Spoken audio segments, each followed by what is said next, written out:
Hey, what's going on, everybody? Welcome to Clothed and Confident Live. I am your host, Justin Wolf, along with Larry Roberts. And tonight we are going to be talking about the Clothed and Confident series. Talk about things that we might have liked about the first season, things that we didn't like, future plans, as well as taking comments from everybody and see what everybody else has liked or disliked about the show, and what people might want to change or see in the future. You will have to bear with me because this has been the first live event that I've done in a long time, so I don't necessarily know what I'm doing. We have David Robertson from American Warning TV that is going to be helping out a little bit. I don't know how long he's going to be able to stay on, but obviously he's welcome as long as he wants to stay on. So.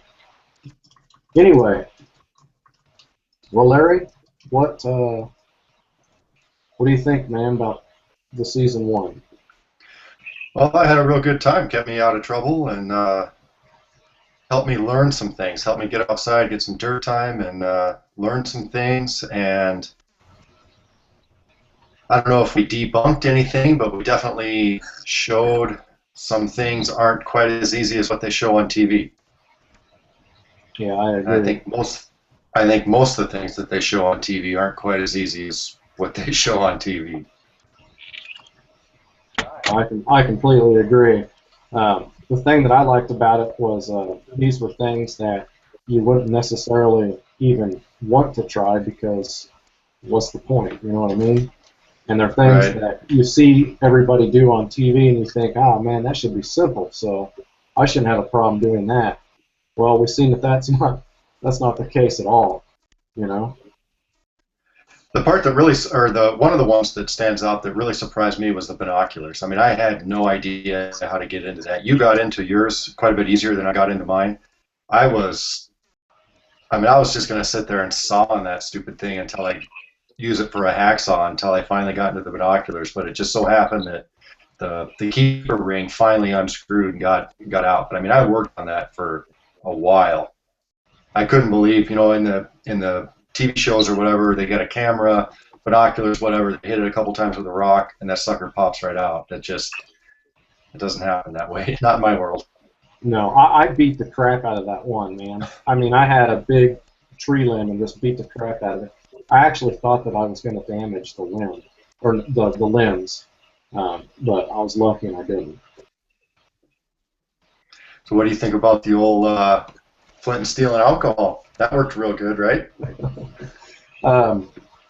Man, I don't know. I don't know what to think about that. I really don't. That's why I'm hoping that there's going to be a lot of people that will chime in on that, because that was one of those things where I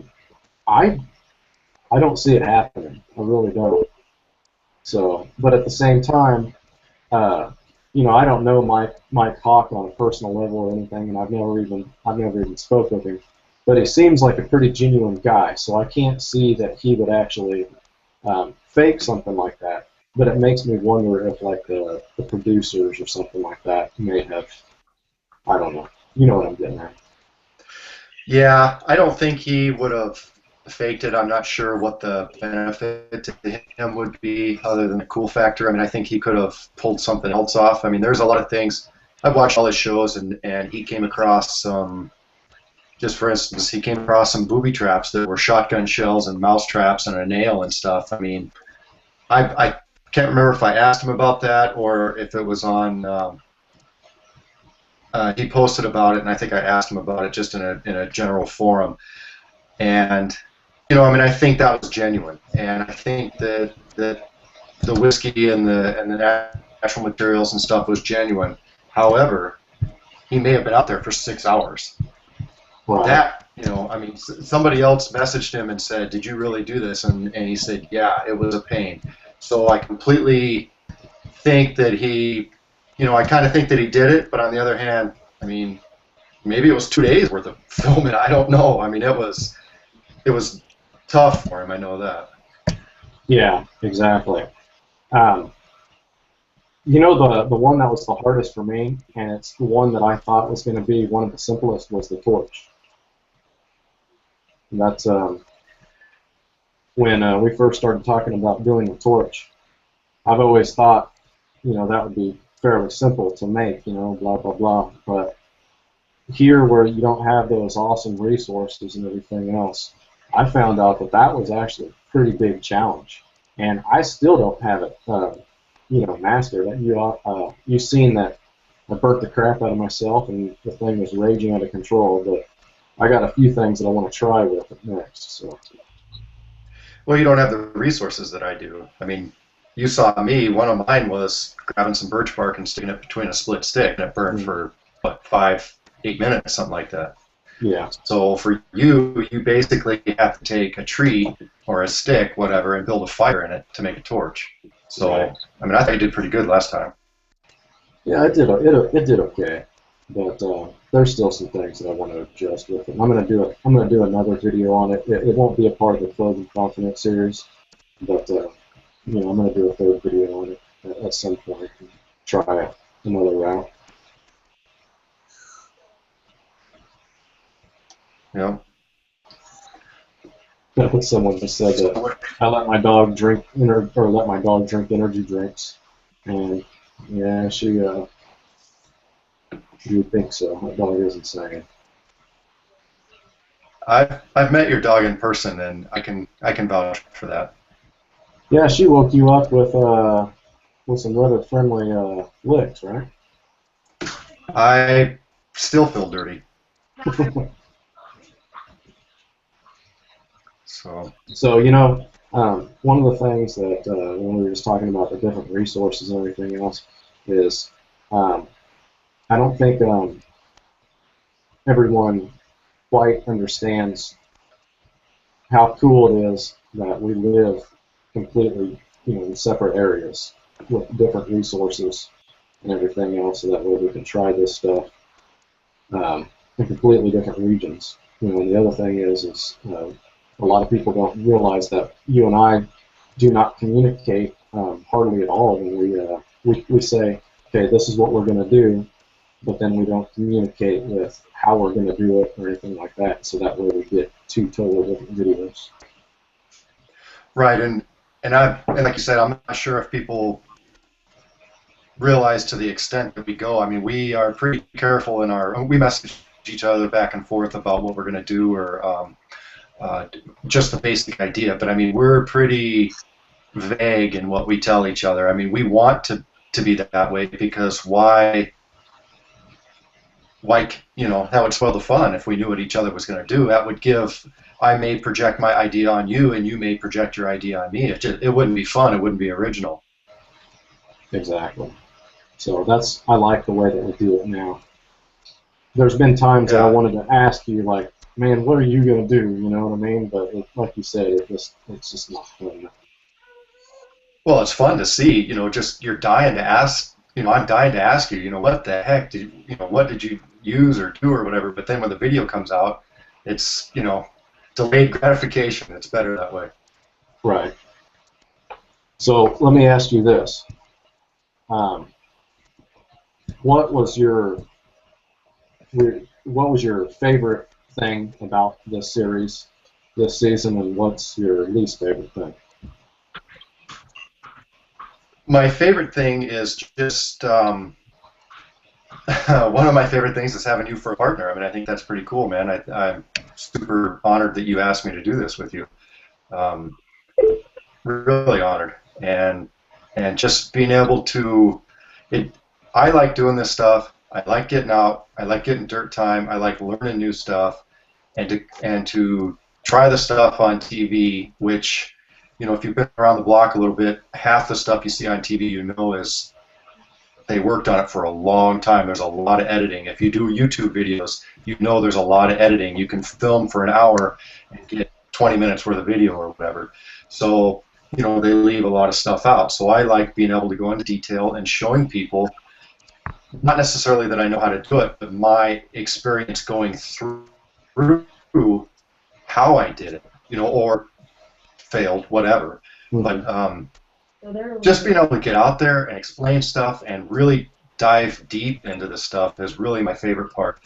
My least favorite part is when I can't deliver a video when we need it to be done because of what I got going on. And I mean, you have way more stuff going on than I do, but you know, every once in a while, like this weekend, I'm not going to be able to do any kind of video because my son's coming home from the Air Force or whatever, which is, you know, definitely a better thing than doing a video or whatever. But it just, I like to be able to produce a product that folks like and to be able to be on time and stuff like that. So it bums me out a little bit if I don't have time to do something. Yeah, I really wanted to get it to where we were religious on having it, you know, at a Wednesday, you know, every other week. But we first started off doing it once a week, and that was just way too much. I mean, it was very hard to keep up. But I thought, man, surely when we go to, you know, one every 2 weeks, we'll be able to do this thing. But it was still hard. Yeah. Well, you have so much stuff going on, and I mean, even with me not having a lot of stuff going on, I'm still, you know, I mean, life, man. You got chores around the house. You got to get ready for winter. You just, you know, a lot of crap. It's just life. It's just the way it is. Like I had to work today. You know, it's just one of them things. Yeah, your winter's right around the corner too, isn't it? Yeah, leaves are starting to change. The acorns are falling, and well, this morning it was 48 when we woke up, which, you know, was awesome. But it's getting there. Do you go out and collect those nuts and store them? I have in the past. Okay. See, you know, I thought this was a serious question, man, because yes, I do. I mean, really? Thanks, man. Appreciate it. Thanks for speaking up. Actually, Ed's going to send me some, man. He's going to send me some good acorns. But yes, I do go out and collect them. They're a good resource, man. The deer love them, and the bears love them, and you know, I want to try to eat some too. Did you say the grizzly bears love them? Bears. Not grizzly bears. They're black bears. Oh. I was like, holy cow! How up north are you? For bears? Yeah, I mean. Yeah, I don't have grizzly bears. I just have black bears. So, you gotta try to get acorns a lot. Are you gonna try to get a black bear again this year? No, the season already started, and you could start baiting like 2 weeks ago already, and it's just time got away from me. I was just doing so much stuff. I was gonna, you know, you can only take so much time off work, and you can only do so much stuff, and I was gonna take that class from Dave, and just, you know, I got other things coming up maybe, and it just didn't work out this year. And you know, this year they really hammered us with deer too. You know, it used to be I could, well, not even that long ago, I could shoot 7 deer on my land, and then they went to 5, and now it's only 1 deer for this year because the last winter was so bad. Yeah, you know, I miss that. I miss the thing that ever since I started doing leather and everything else and YouTube, I don't get as much of an opportunity to actually go hunting as much as what I used to, and I really miss that. Someone posted Brandon, if I remember, posted a picture of a whole bunch of dove, and I used to love going, you know, dove hunting and everything else. David and I used to go when we were kids all the time, and trying to have the time and want to do it all, everything is just near impossible. Well, I live 2 miles from the river, and I can go whenever I want basically, and I've gone 3 times. The first time it was almost record floods. The second time was one of the lowest times I've ever seen the river, and then I went today, and it's right back up to almost record stage again. So, you know, it's been a screwy year. Yeah. Time just gets away from you. Yeah, it does. I don't know. So, what are your thoughts on season 2? What do you think we should do? Or, well, this is an open question for everybody. I mean, yeah, I'd be interested to hear what other people say. For me, you know, it's hunting season. Let's go out and kill something. The only problem with that is I just recently learned that you can't actually show killing any living creature on YouTube. Oh, really? Okay. Yeah. I was flagged. You know that hunting video or the trapping video I did with my daughter, where Yep. yeah, I shot the raccoon. Um, I got flagged for that one, and then this one I did this last winter, where I went out and I set up camp and then went hunting and got a squirrel, shot a Yep. squirrel. Um, yeah, I found out that you're not supposed to actually show the killing of any creature. Which, I mean, we can still go out and hunt it, you know, we just can't Right. show us actually killing it. Which is, that's fine. We can edit that part out. I mean, if folks don't realize that we're 100% on the up and up, then they haven't watched our videos. You know what I mean? Right.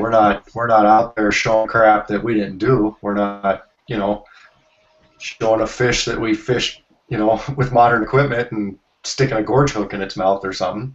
We So, do this. If we fail, we fail. man, I wanted to. Yeah, I wanted to today. I'm like, man, if I catch a fish, I'm so gonna just like put some stupid hook in its mouth. But I didn't have to worry about it because I didn't catch anything. Right. And of course, we would never do that. I mean, like I said, you watch any one of our videos, and it's pretty obvious. I think that we don't do that kind of stuff. Well, that was the whole point behind the show, you know, Right. is to show the Absolutely. actual true reality of the situation and not any of the staged nonsense. Right. Well, it's funny too because my mom, she's kind of funny. She likes to get into some of the stuff. Obviously I'm her son, so she likes to follow some of the stuff that I'm into. We talk about dual survival once in a while, and I tell her, I say, I've been setting these traps and I can't catch a damn thing, and we're talking, and she's like, well, you don't have half the production crew herding a pig into your snare either. I was like, yeah, you're right, I don't. Yeah, exactly. And I often wonder about all that stuff too. It's like, okay, is the production team really staging all that stuff? And did you see that? Okay, when Cody got fired or left or whatever it was, did you see that picture that was taken of the rabbit actually sticking out of that plastic bag?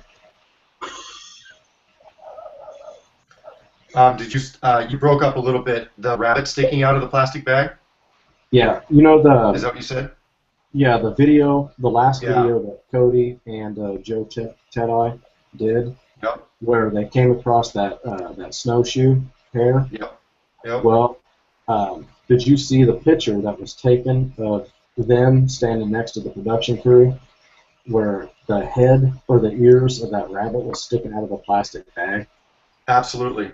Everything you see on there, man, is made up. I mean, it says in the credits and stuff, that they may be presented with situations to try to help you learn. I'll take the skills that I can kind of see that would work.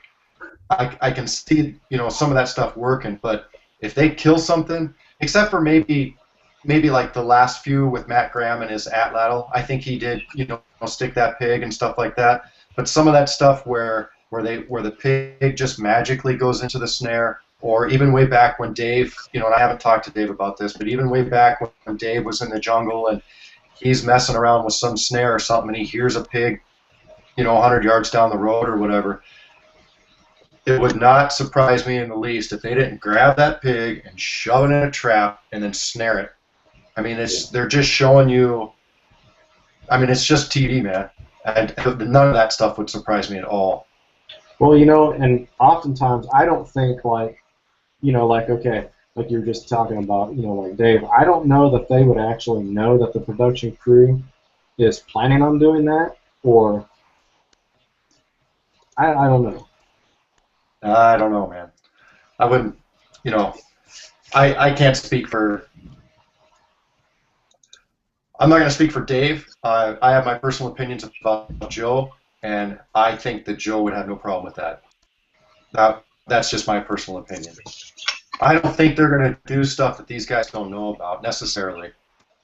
I mean, that's But who knows? You know, you never know. Yeah, you don't. So I'm thinking, maybe with season 2 about doing some scenario situations. Okay. I mean, what are your thoughts on that? Sure. Like, a hunter gets lost and he only has this or that or something like that, or what are you thinking? Well, I'm actually thinking about spicing it up a little bit. I'm actually thinking about you give me a scenario and send me some items to do the scenario, and then I give you a scenario and I send you some items. Okay. I have a buddy, George Wells. He did that. They called it survival in a box, and they sent each other stuff that they had to survive with. Oh, really? Yep, that sounds like a good idea. I don't know. I don't know. What do you guys think we should do? Or what would everybody else like to see?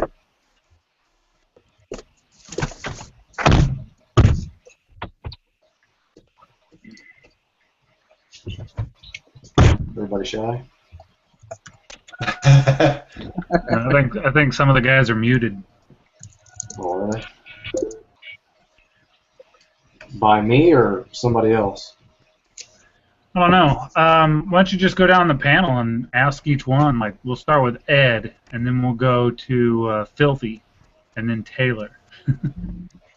We'll go down the line like that. Works for me. All right. So Ed, what's your thoughts, man?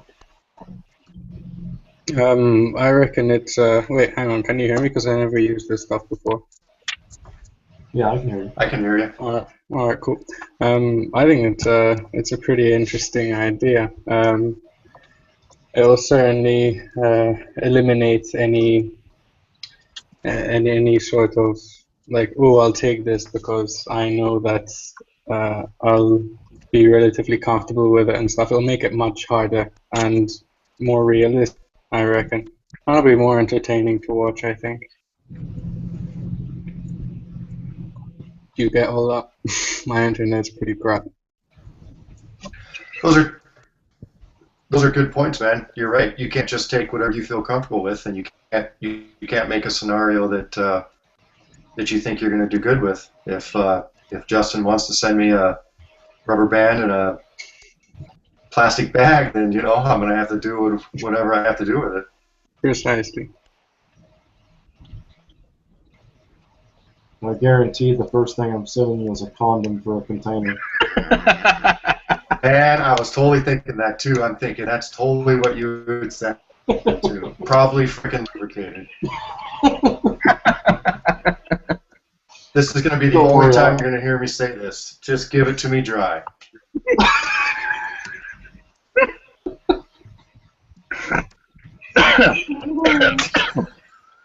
Oh, jeez. Cheers. All right, so who else we got here? I'm not sure who this.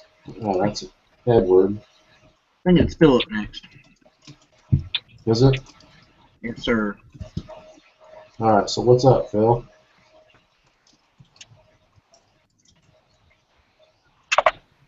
Turtle, can you hear me?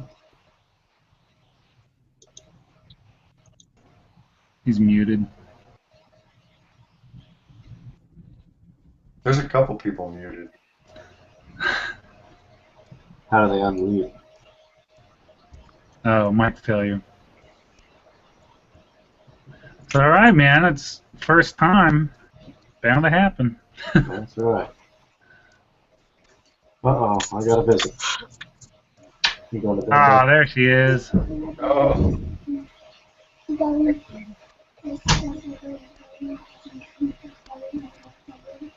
Hey, you tell her to stop being so darn cute over there. Here, you want to talk to everybody? No? No. Oh, there we go. Can you guys hear me? No, this is everybody from like 4th Custom Street. Well, I don't know which one you're talking about. Mm-hmm. Yes. Okay.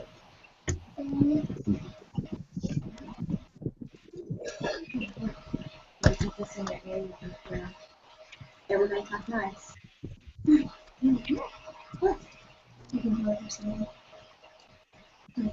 See if you can do it. Hi everybody. Hi everybody.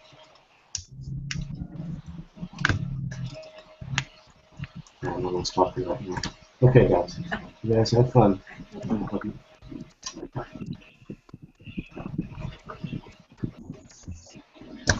All right, Phil, can you hear us now, buddy? Yeah, can you guys hear me? Yes, sir. Awesome. I think I had to fix some settings. I think that's a great idea.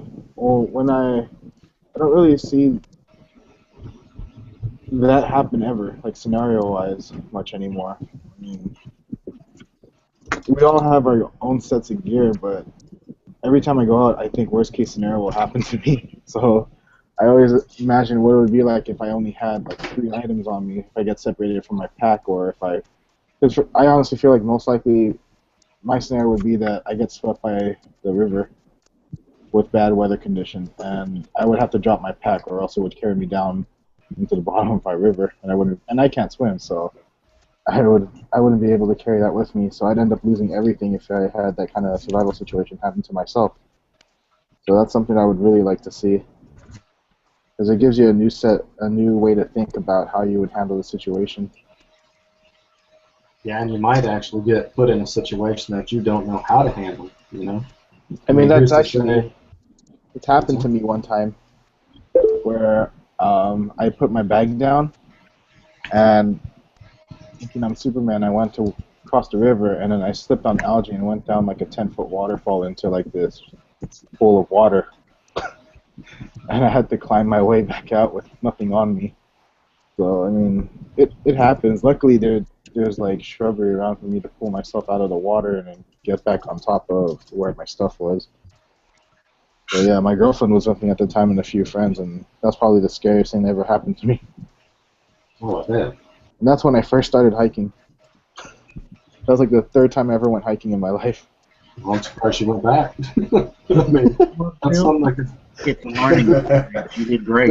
That's what got me started, actually. That whole scenario, I was like, holy crap. If I had rope, this would have been so much easier.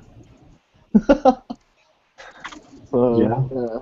But you know, you brought up a good point. I mean, let's say that, who's to say that Larry might, you know, send me my box of goodies and then tell me my scenario, and I may not have a clue how to do it. You know what I mean? I may just be lost.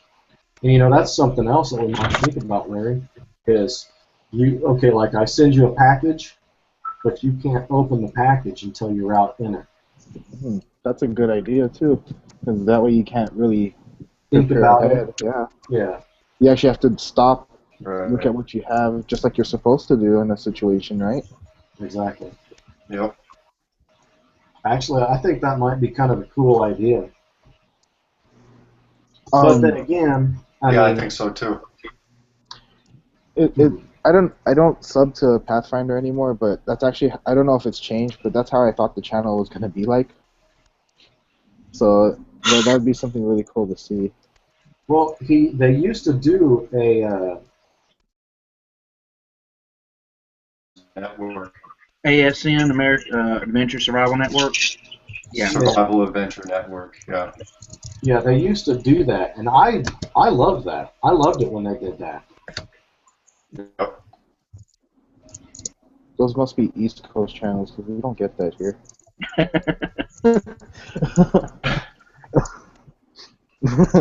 Well, Dave Oh, had California. it. Dave had it on his YouTube thing. So, but yeah, that would be good. You could, you know, drive yourself out there. Yep, and the scenario starts with you looking in your pack, or box, or can, or bucket, or whatever it is that you choose to send the items, you know, to you. Just something to think about, anyway. That'd be really cool to do, and I would try and do it myself. replicate the same thing with the same items. That'd be fun to try out. Well, you know, something else that I thought about doing for season 2 is I thought it was fun having Joe Mobley stand in for me on that one. So I thought it would be nice to try to incorporate other people in with it at times. That's a great idea. Let's see. Now we can hear me. There we go. That's a great idea. I absolutely love that idea, and I'll volunteer to help. Okay. Because I mean, the whole idea behind the show isn't just about Larry and me. I mean, it's we started it because we literally wanted to bring something new to the table that other people wasn't doing. You know what I mean? I mean, there's only so many how-to videos to strike a ferro rod. You know what I mean? Or there's only so many videos out there, you know, showing how to do bow drills and all that good stuff. And so we wanted to do something that was a little bit different and show the things that no one else was showing. So.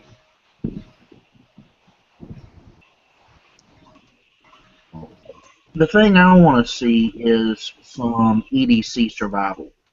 What you have in your pockets. It has to go along with what Phil had to say is, okay, I'm driving home from work and I have to leave my vehicle for some reason, be it it could either be, you know, medical emergency, something, but anyway, you're away from your vehicle where your pack is. I mean, I typically have a sheath knife and, you know, a couple different pocket knives and odds and ends in my pocket. But, you know, there are things that are lacking that I don't always carry because of my job. I can't always carry a gun into some of the places I go, so therefore it stays in the vehicle. But there's some places that I can't take in the vehicle and I have to leave it at home. The other thing that, so, you know, knives and stuff, I can get by with my Swiss Army knife and my pocket knife a lot, but otherwise, it's not always feasible for me. So, okay, you're in a hospital and you have to, for lack of a better term, exfiltrate. And some of the stuff that you would run into doing that. That's something I think about every day since I work in a hospital and I can't bring a knife with me. Can you have a small pocket knife or anything? I'm not allowed to have any type. I can't even bring my cold steel shovel to work. Or leave, I can't even have it in my car. I can get fired for that.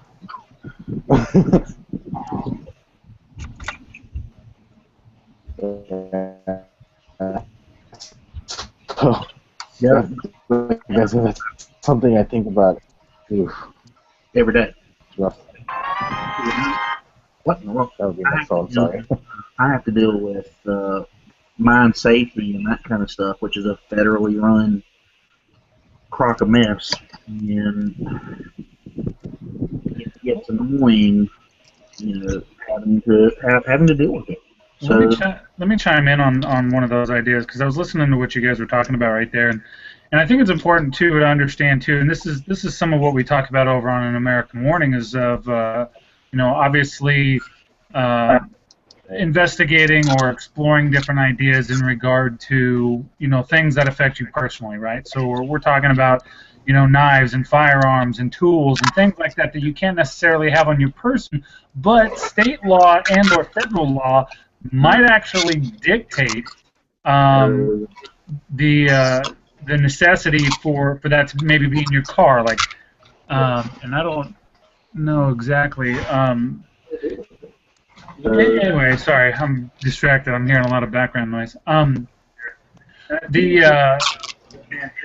The point is, anyway, if state law allows for you to have your firearm in your car or whatever, I mean, it may not be on your person, but, you know, 20 feet out the door or even 100 feet out the door is a whole lot better than miles back at home.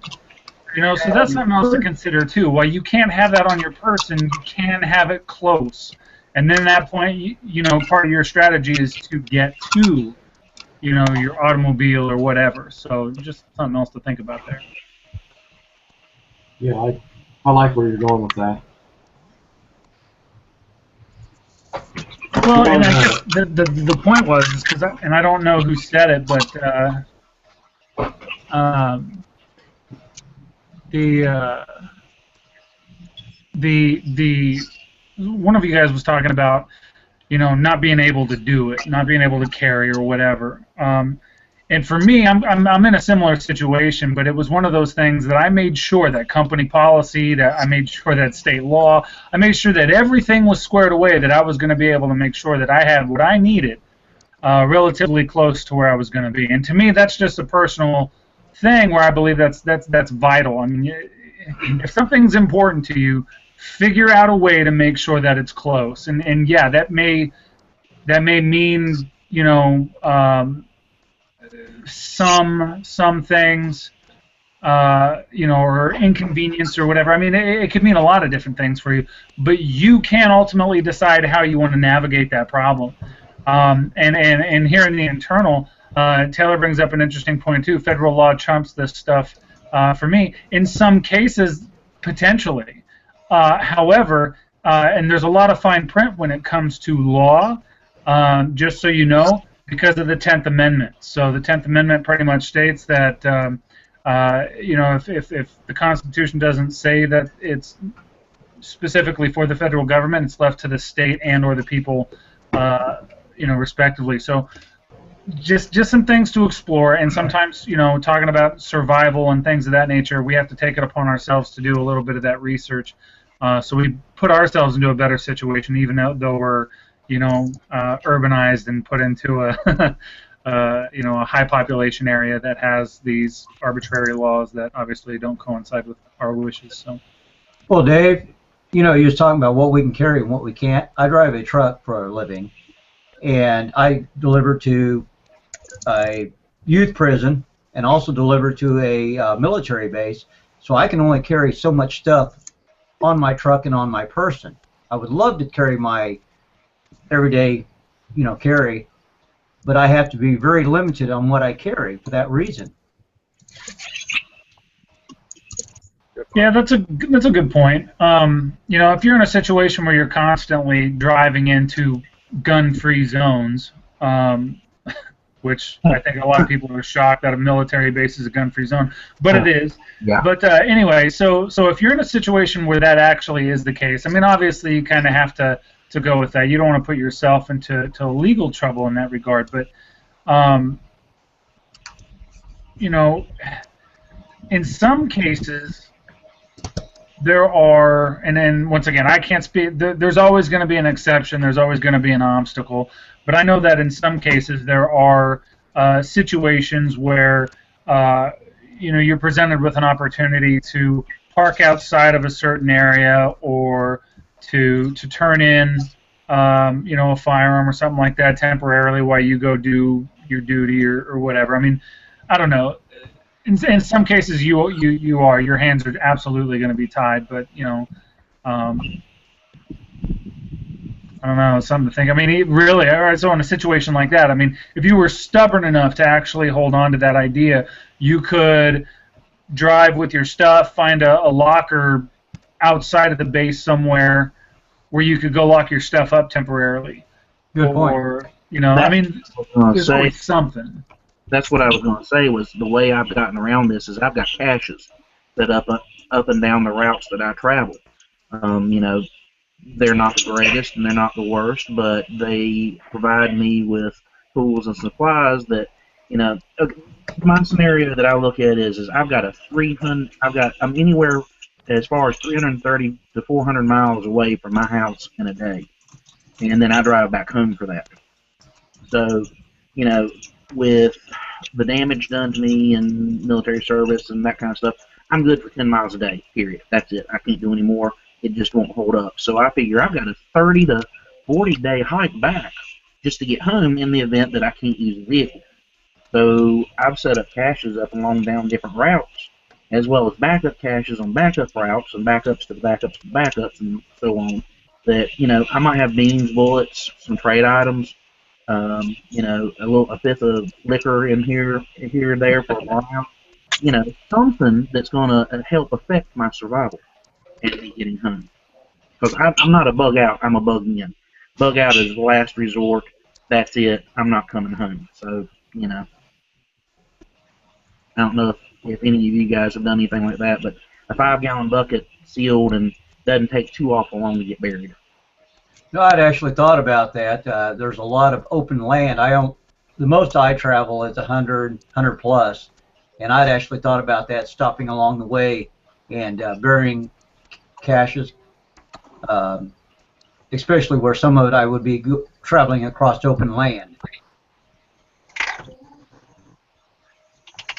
You know, the thing is you gotta. I had to kind of plan. I know that I'm not going to be able to carry 30 days worth of food in my pack as much as I would like to. So I figure, okay, I can make, you know, I can go 4 or 5 days. So my caches are set up approximately 50 miles apart. Now, I'm not telling y'all where or when. No disrespect meant, but that's not happening. But I will say that it's a lot of times your national parks and that kind of stuff aren't very busy.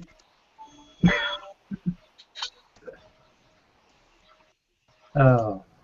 No, I think that's interesting, though. I mean, we might actually try to do some of that stuff, Larry. You know, maybe a get-home scenario or something like that. I like that. I was actually thinking about doing something like that one time.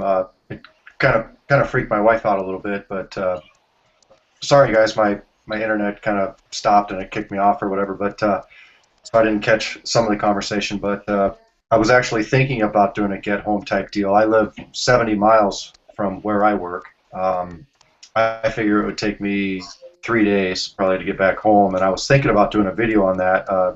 Would obviously need a bit of time and stuff to do it, but to me that would, I mean, that's part of training, man. I mean, you know, you say you can do it, but you know, that would be quite the trek.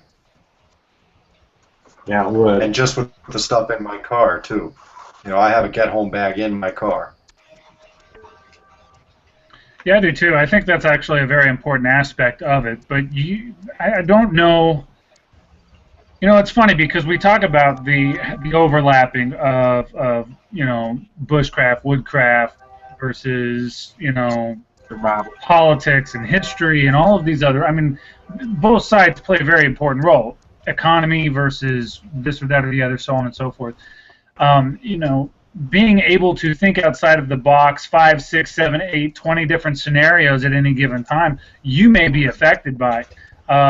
You know, what happens if you get into a wreck and you're partially injured and you're trying to walk home, or you know, you're speeding home because it's already hit the fan. We know that hyperinflation just occurred, and you just right before the phone cut out, your significant other told you they're getting into the house. So you're flying down the road. You're like, oh man, I'm gonna go take care of business. Boom! You get into a wreck. Then all of a sudden, you're partially injured, your car's disabled, everything's a wreck, really, and you're only halfway home. I mean, that's a scary scenario, no doubt, and probably one a lot of people don't want to think about. But that's a very realistic. In fact, out of a lot of scenarios that I've heard from people who think that they have their stuff squared away, that's a very realistic scenario. Because you're panicking, you're not thinking correctly, boom. Now, I'm not saying to go out and injure yourself and practice this. I mean, that's crazy, but... I volunteer to swing the sledgehammer. Right? That would make for a very morbid, sadistic, but probably highly watched video, don't get me wrong. And no doubt, if somebody were dumb enough to do that, they would probably land themselves a spot on some sort of national television show because, hey, look at what this guy will do. He'll bring in ratings. I'm not suggesting anybody do that. Especially you, Larry. That's not going to end. Larry? Darwin Awards. Hey, can you guys hear me? Can I chime in here for a second? Yeah, go ahead. Sure. I know I'm not coming up on the video or whatever. You guys probably can't see me anyway. I'm in my truck. But I just kind of want to run down and listen to everything you guys have been talking about. The surprise survival that Larry, you and Justin are going to do. I think that's a great idea. That'd be some pretty cool stuff. I think what you guys should do is like make a box, put the stuff in there, and then put a letter in there describing the scenario, and what they have to go through. Do what you do is when you get the box, you go out to the wood, do whatever, then you sit down, start the camera, open the box, and boom, there you are. You have no idea what you're doing, and you have no idea what gear you got. I think that'd be pretty entertaining. It's fun. But another thing like that, my phone started cutting out here and this and that. But I think I heard Justin say something about 7 people in or something like that. I think that'd be really neat too, because not only are you teaching other people, but you give other people a chance to try to do it and see how they make out of it. So that'd be kind of a fun thing too. Surprise.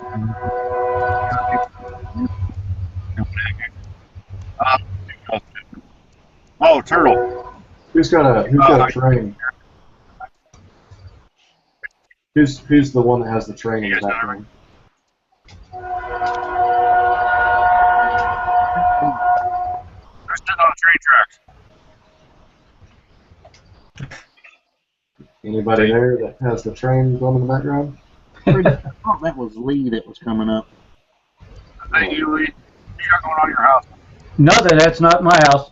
Wasn't your house? No. But Wait a minute. I do hear a train in the background. That could be. Sorry about that. Anyway, hey, Turtle, Mike's muted. It's not me. Turtle, something you can think about. If it works and what have you. Something you can think, you can't even have a knife in your car. A lot of survival and getting by and getting out of sticky situations. Something you can think about is getting you a good flint knapped knife. Take it apart. Take the handle off it, or just get funny you mentioned that. Have somebody. It's very funny you mentioned that because that's what's in my car. I just said it's off. That sharpen rock and be. So you can use people's blindness to survival and bushcraft to your advantage, because if somebody sees a rock in your car, they'll think, oh, he's got a rock in my car. But if something happens and you need to get to it, you can get to that rock, have a stick in there, learn how to lash that stick, and you got a knife. At least to get you home to where you can get to, better tools or where all your stuff is at. That is exactly what I did. I just don't speak about it. Well, the other Great idea, man. The hospital is full of items that would be useful. I mean, yeah, that's true. I mean, if I really needed a well, I've seen your little creations when you were bored, and some of those on a little bit larger scale, or even some of the smaller ones using some different materials for your projectiles, maybe dipped in a little bit of, I don't know, I'm sure y'all have anthrax or something like that out there. But you came up with some really improved stuff.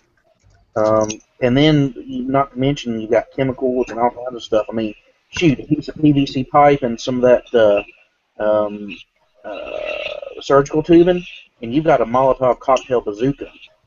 I actually did a slingshot out of, they use the therapy bands in the rehab area of my work. I just never showed anyone because that's considered a weapon. No guillotines? Huh? No guillotines? I tried so hard to make one. I know. I couldn't do it. I spent like a good month trying to figure out how to make a guillotine out of tongue depressors and a scalpel to cut a carrot. Because if it can cut a carrot, that means you can cut a finger off. Did you know if you could bite a carrot all the way through, that's the force you need to bite through someone's finger? Wow. Yeah, so I tried, and it's just the amount of weight that I needed to do that just broke the guillotine every time. You shouldn't have said that, because now Larry's going to try it. Now you're getting into the realm of Robin Hood Men in Tights and the circumcision machine. Oh. Wow, this took a turn for the worst right here. Yeah. How did we end up talking about this? So, anyway, I'm a movie buff, if y'all haven't learned. Well, Justin, besides the scenarios and stuff, what else you got in store? What does everybody think besides? I mean, I think the scenarios are a really good idea. I think the box with a letter, like Ed was saying, don't know the scenario before you go out or anything like that. Should we do the?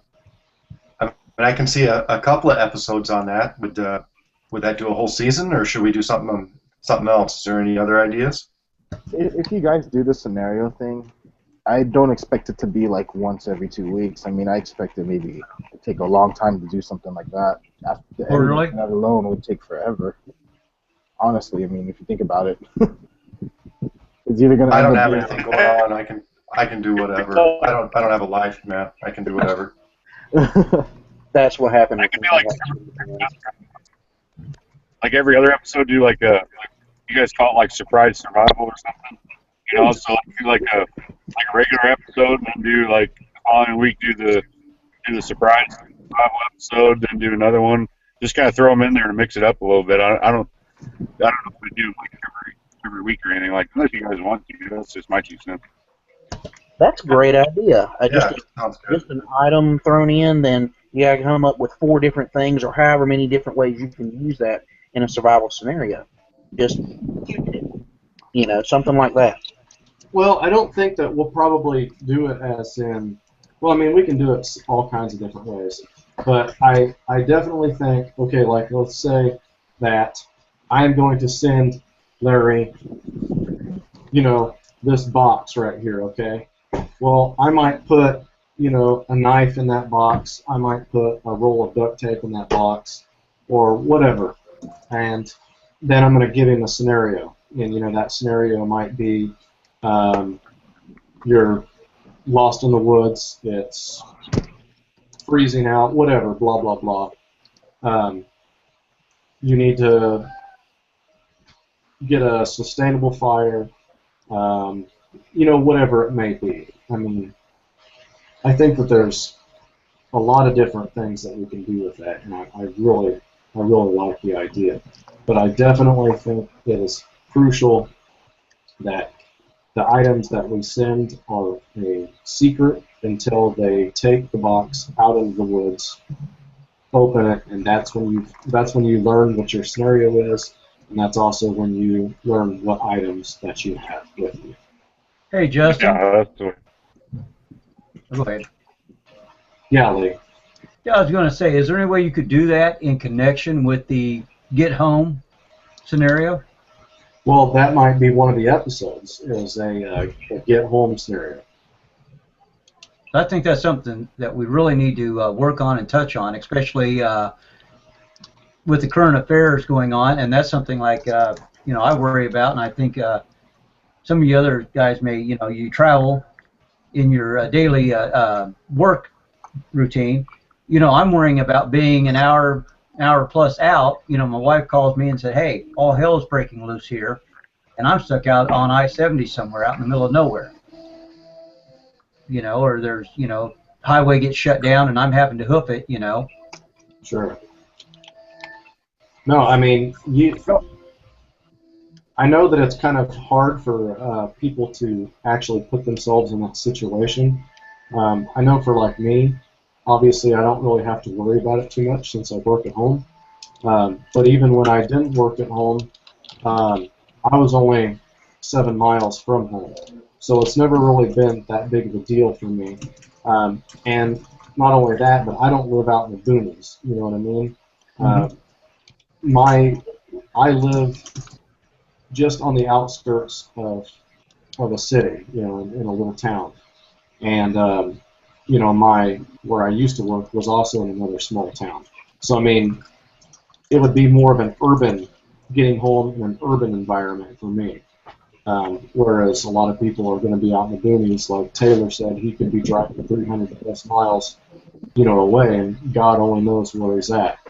So, I mean, if Wade was to actually do one of those scenarios, I would actually have to, it would have to be very fabricated, and which I would love to do. I still would love to do it.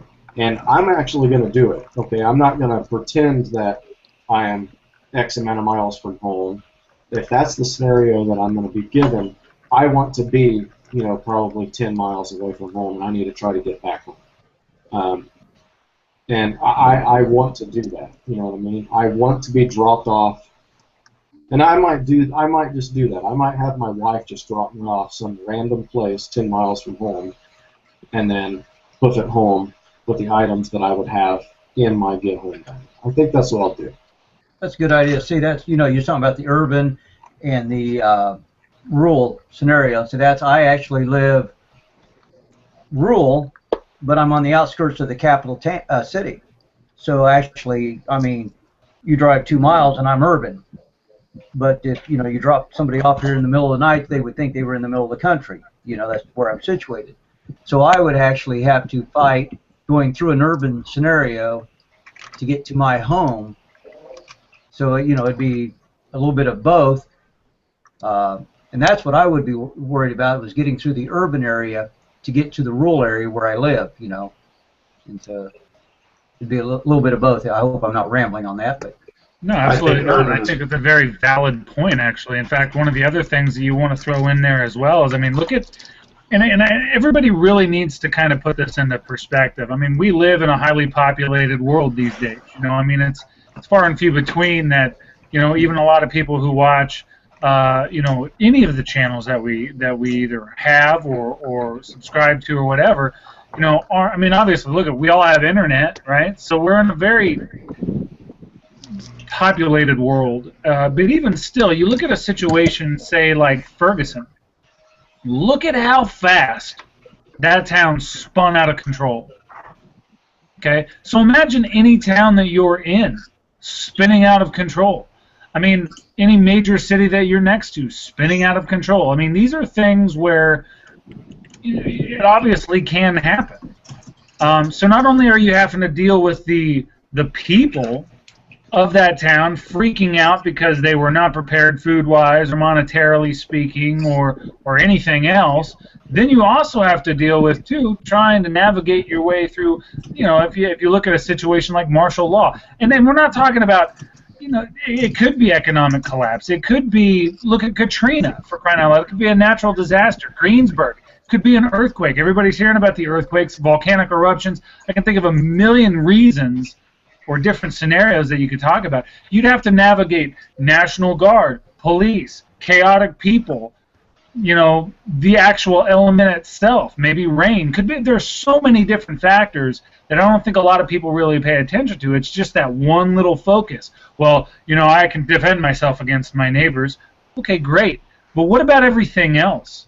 What happens when your house is set on fire? What happens when it's this? What happens when it's that? And I think my big push, and one of the things that I want everybody to really focus on, not really focus on, but at least consider while you're coming up with these plans and you're thinking about different things, is all of the variety of scenarios that you're faced with. And one of the things that I love about Clothed and Confident here is the variety that you really have to think outside of the box when you're looking at this one little thing.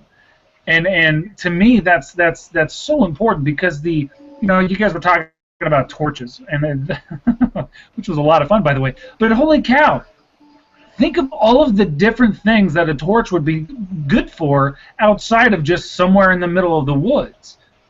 I mean, holy cow, there are so many different things. And anyway, just chiming in and kind of rambling on that point, but it's important to consider, I think. Well, when we're talking about bugging in and bugging out and all that good stuff, Taylor was talking about how he bugs in, unless it gets to the point that he has to leave. And I think that's something that everybody needs to take into consideration, is they really need to look at what is best for themselves and what's best for their family.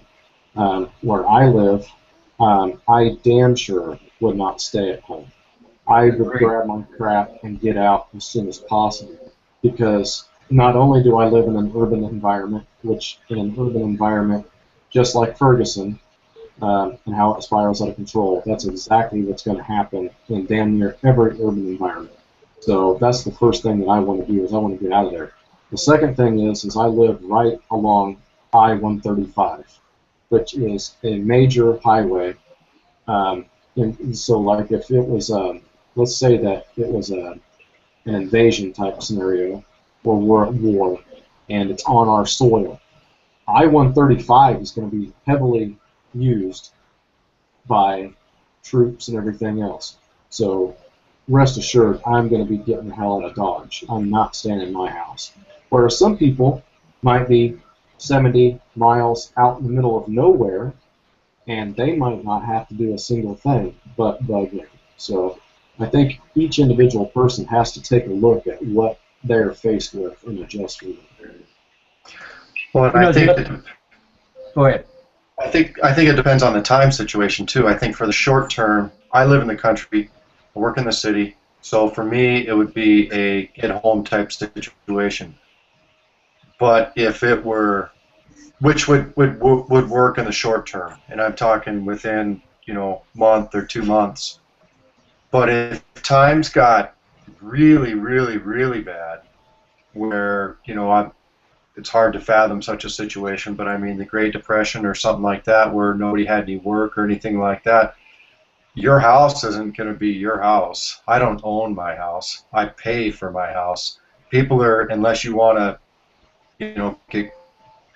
jeopardize your family or yourself, or I don't want to get like too off base there, but I mean, you can bug in for a certain amount of time, and then eventually you're going to have to bug out because your house is not your own. That's just my opinion. I mean, they're going to come for your house if you can't make your mortgage payment. That's an extremely good point, and I completely agree with you. Unfortunately, with some family issues, bugging out is now impossible without leaving people behind. And, if we have an extra month or an extra 5 years of life together, that's worth it for me to be with my friends and family. And, and then I'll die on my feet if it comes to that. I won't die kneeling. Well, It's a lot of stuff to think about for sure. Me and my neighbors had this same conversation. They're kind of on the same lines of thought as we are. And me and my neighbor across the street both realized we are not in a defensible area. Dave and Justin, you may know, I'm outside the capital city and right along the Kansas River. Very flat, very open. Not a lot of places to hide, or, it's hard to protect your neighborhood. The other neighbor, he's looking at all his equity in his house, and I'm not leaving my house. We said, 3 days, the inner city is going to be in our neighborhood. It won't be long before they've ravaged their neighborhood, and they're going to start going outside their neighborhood. We're bugging out the second something happens, and heading towards the hills, if you know what I mean. So I think everybody has to look at their scenario, how long they can defend it, is their area defendable, and how long before the city starts moving their way. Well, the other thing to consider is everybody and their brother, especially around here in North Carolina where I'm at, everybody and their brother is going to be headed for the mountains, and the mountains are going to get extremely crowded, extremely quickly, and the game that's there is going to get hunted out. And I can tell you this from history: the deer population in the mountains of North Carolina and in the Appalachians, for lack of a better term, was nothing. It was non-existent for years because they were hunted out for people trying to feed their families. And of course it's built back up, and we have deer seasons and whatnot again. But game got non-existent for years. I remember my great grandfather talking about he did not see a deer till he was in his 30s. Wow. So just something else to consider. We're getting way off subject here, guys, and I apologize. Oh no, that's part of it. I mean, it goes where it goes. I did see somebody post something. His name is Chris. I don't know how to pronounce his last name. It's Geddis. He said, I'd really like to see, or I'd really enjoy seeing an episode on wilderness first aid basics. Things like cuts, burns, and sprains, the common injuries that could happen to any of us each time we go out. And I think that that's something that we could absolutely hit on, and that might be a scenario right there where you open the box, Larry, you've got a sprained foot. Here's you need to make a makeshift splint or whatever it is. So that's a good idea, Chris. I really think that that is definitely something that Larry and I should look into. And Larry, we might actually look at doing some natural remedies and stuff. Like maybe letting a bee sting me or something like that, and then using some plantain to pull out the the stinging sensation, or Well, you know what I'm talking about. oh yeah. Well, I tell you what, plantain's been our best friend here lately. My wife, for some reason, the deer flies, we have these biting flies that love her, and she swells up like crazy. And we went fishing today, and I mean, nothing was bothering me. There's no bugs right now, hardly. And she says, "Oh, deer fly got my elbow." Right away, it started, swelling up. So I grabbed a piece of plantain, chewed it up, slapped it on her elbow, and she said, "Wow, I mean, she's been knowing that it works too, but that's just like you're saying. I mean, just Sorry, guys. applicating it right away, and it worked real good for her. So, and like you were saying, oh, now you have a sprained ankle, and not even saying now you have to make a splint. It's, what are you going to do? Just leave it, super vague. You have a sprained ankle. Now what are you going to do? Your car is 5 miles this way or whatever. Yep, I like it. That falls right into line as well with what David was saying about, okay, you're getting home and you're in an accident. What do you have to be able to do something with, especially if your bag got destroyed or something of that nature? Absolutely. A lot of this stuff ties in. I mean, whether you want to, say it's because, something happens in an urban environment, and so you need to practice for this or practice for that, or you're hunting and you need to practice for this or practice for that. All these things are very intertwined, I think. They're all extremely intertwined. A couple of weeks ago, someone posted on the Wolf Customs group a picture of like Dave Canterbury, Mike Hawk, Les Stroud, all of those guys and everything else, and they said, who would you like to be teamed up with? And I think that a lot of times people forget, or they'll look at one person and say, oh, that's my favorite, so I'm going to choose him. Well, I think something that people forget about doing is looking at the whole big picture. How is that person at hunting? How is that person at fishing? How is that person at trapping? How is that person at natural remedies? Does he know his fauna and his flora and all that good stuff? So I think it's very important to be extremely well-rounded in everything that relates to any of this stuff. To touch on that, when I saw that picture, I kind of thought of who would complement my skills, what my weaknesses are, who I think should be better at that than I am. Because it doesn't do any good to have two people that are good at the same thing and share the same weaknesses. Exactly. Right. Exactly. So if you can actually focus on, there's a lot of people that get too carried away with trying to learn one particular skill, and that's what they're good at. But they're not very good at, making shelf and form. They can't really identify the common plants in their area or common trees and everything else, or maybe they don't understand the principles of blacksmithing. So I don't know. I think being well-rounded and all that stuff is what's the most important. You don't really have. It's kind of like to be a jack of all trades, master of none type situation. Yeah. Makes sense. Absolutely. So, sounds like we have quite the exciting season coming up, Justin. I hope so. The one thing that I'm wondering about, and I'd like to get everybody's opinion on this, is I had a lot of people ask why we never posted what that particular episode was going to be on. And I did that for a reason, because I didn't want someone seeing, okay, episode 2, flaming horse crap, you know what I mean?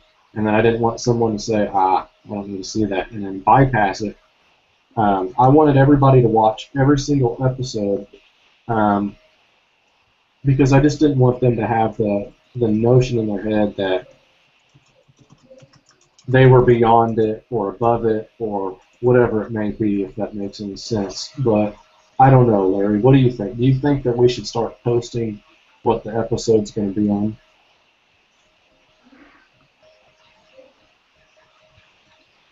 Well, I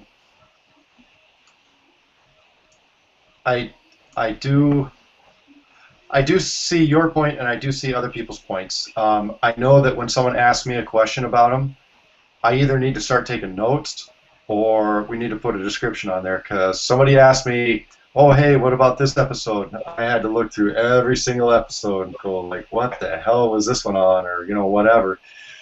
But I understand what you're saying, and I don't know how to. I don't really have a good idea for that, to be honest with you. I'm gonna have to think about that for a while. But I do think I am kind of leaning towards a little bit of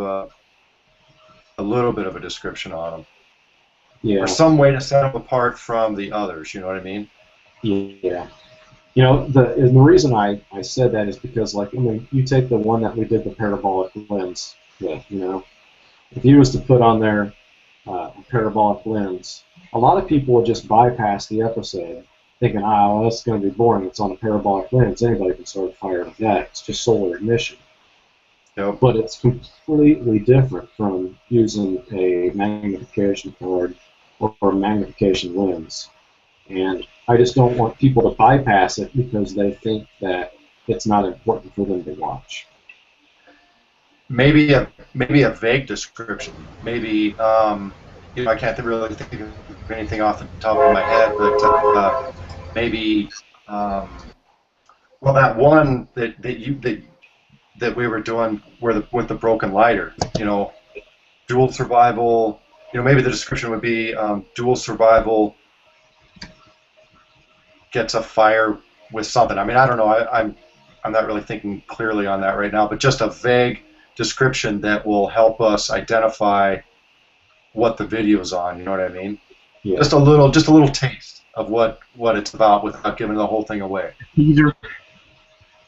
I don't know. What's everybody else's thoughts on that? I like it as it is, truthfully, guys. I like not knowing because it gives me something to look forward to. And I'll tell you why. I feel like if it's something that, I've already got a lot of experience in that I'm not as liable to watch it all the way through, or, I'll wait later if I know what it's about. But not knowing, hey, there's a reason I've watched them all. Yeah, that's exactly why I did it, because, I'm guilty of it too.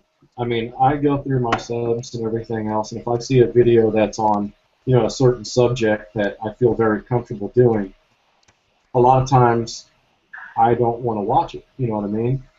And if it's not somebody that I watch on a regular basis, I might skip it. But who's to say that I wouldn't have learned something had I just taken the time to watch it, Yeah, you're absolutely right about that. Absolutely right. Time is so limited nowadays that you can only spread yourself so thin, and if it's not, Well, see, here's the best part about YouTube and these videos is we're living in a time that we've never lived in before, where we have knowledge literally at our fingertips and at our disposal. Prior to YouTube, you learned this stuff looking at a book or having your grandfather or a father or something like that pass it down to you. It was tribal knowledge. You learned it at a campfire. You know what I mean? Where nowadays your campfire is YouTube. Well, Yes. In the past, you look at that book and you say, okay, well, this is how you do a bow drill. This must be correct. It doesn't give you all the hidden tips and tricks and everything else that all these videos give you. So you might see, Larry Roberts performing a bow drill. Well, then you see, okay, well, here's Joe Mobley doing a bow drill. I'm going to skip it because I just watched Larry Roberts do it. Well, I think it's important for us to realize that we shouldn't skip it because Joe Mobley might show something a little bit different than what Larry Roberts did. Or, if I do one, I might show something a little bit different that neither of those guys did. So I think learning from everybody is just so important. Absolutely. I have a video that I might post tonight that kind of touches on some of that stuff.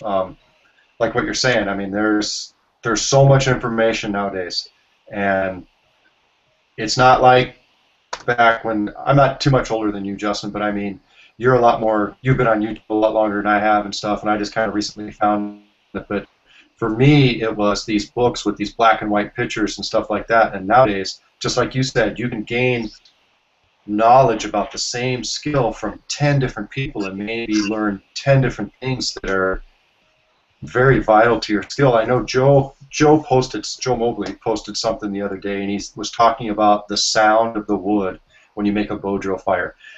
And it's something that I haven't put into words or anything like that, but he totally nailed it. He's like, the sound is deeper. You can feel when the friction is absolutely perfect and you know you're going to bust out a coal. And he described it way better than I could, and I've done 5 videos on bow drills or whatever, you know. I mean, so you're right. I mean, there's a lot to learn from everybody, and I mean, I totally see your point. If it's right up there in the description, another stupid bow drill fire, you might not watch it.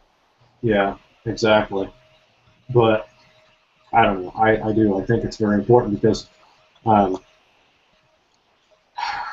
don't know. I'm not going to ramble about it, but I do. I think it's very important. Let me put this, guys.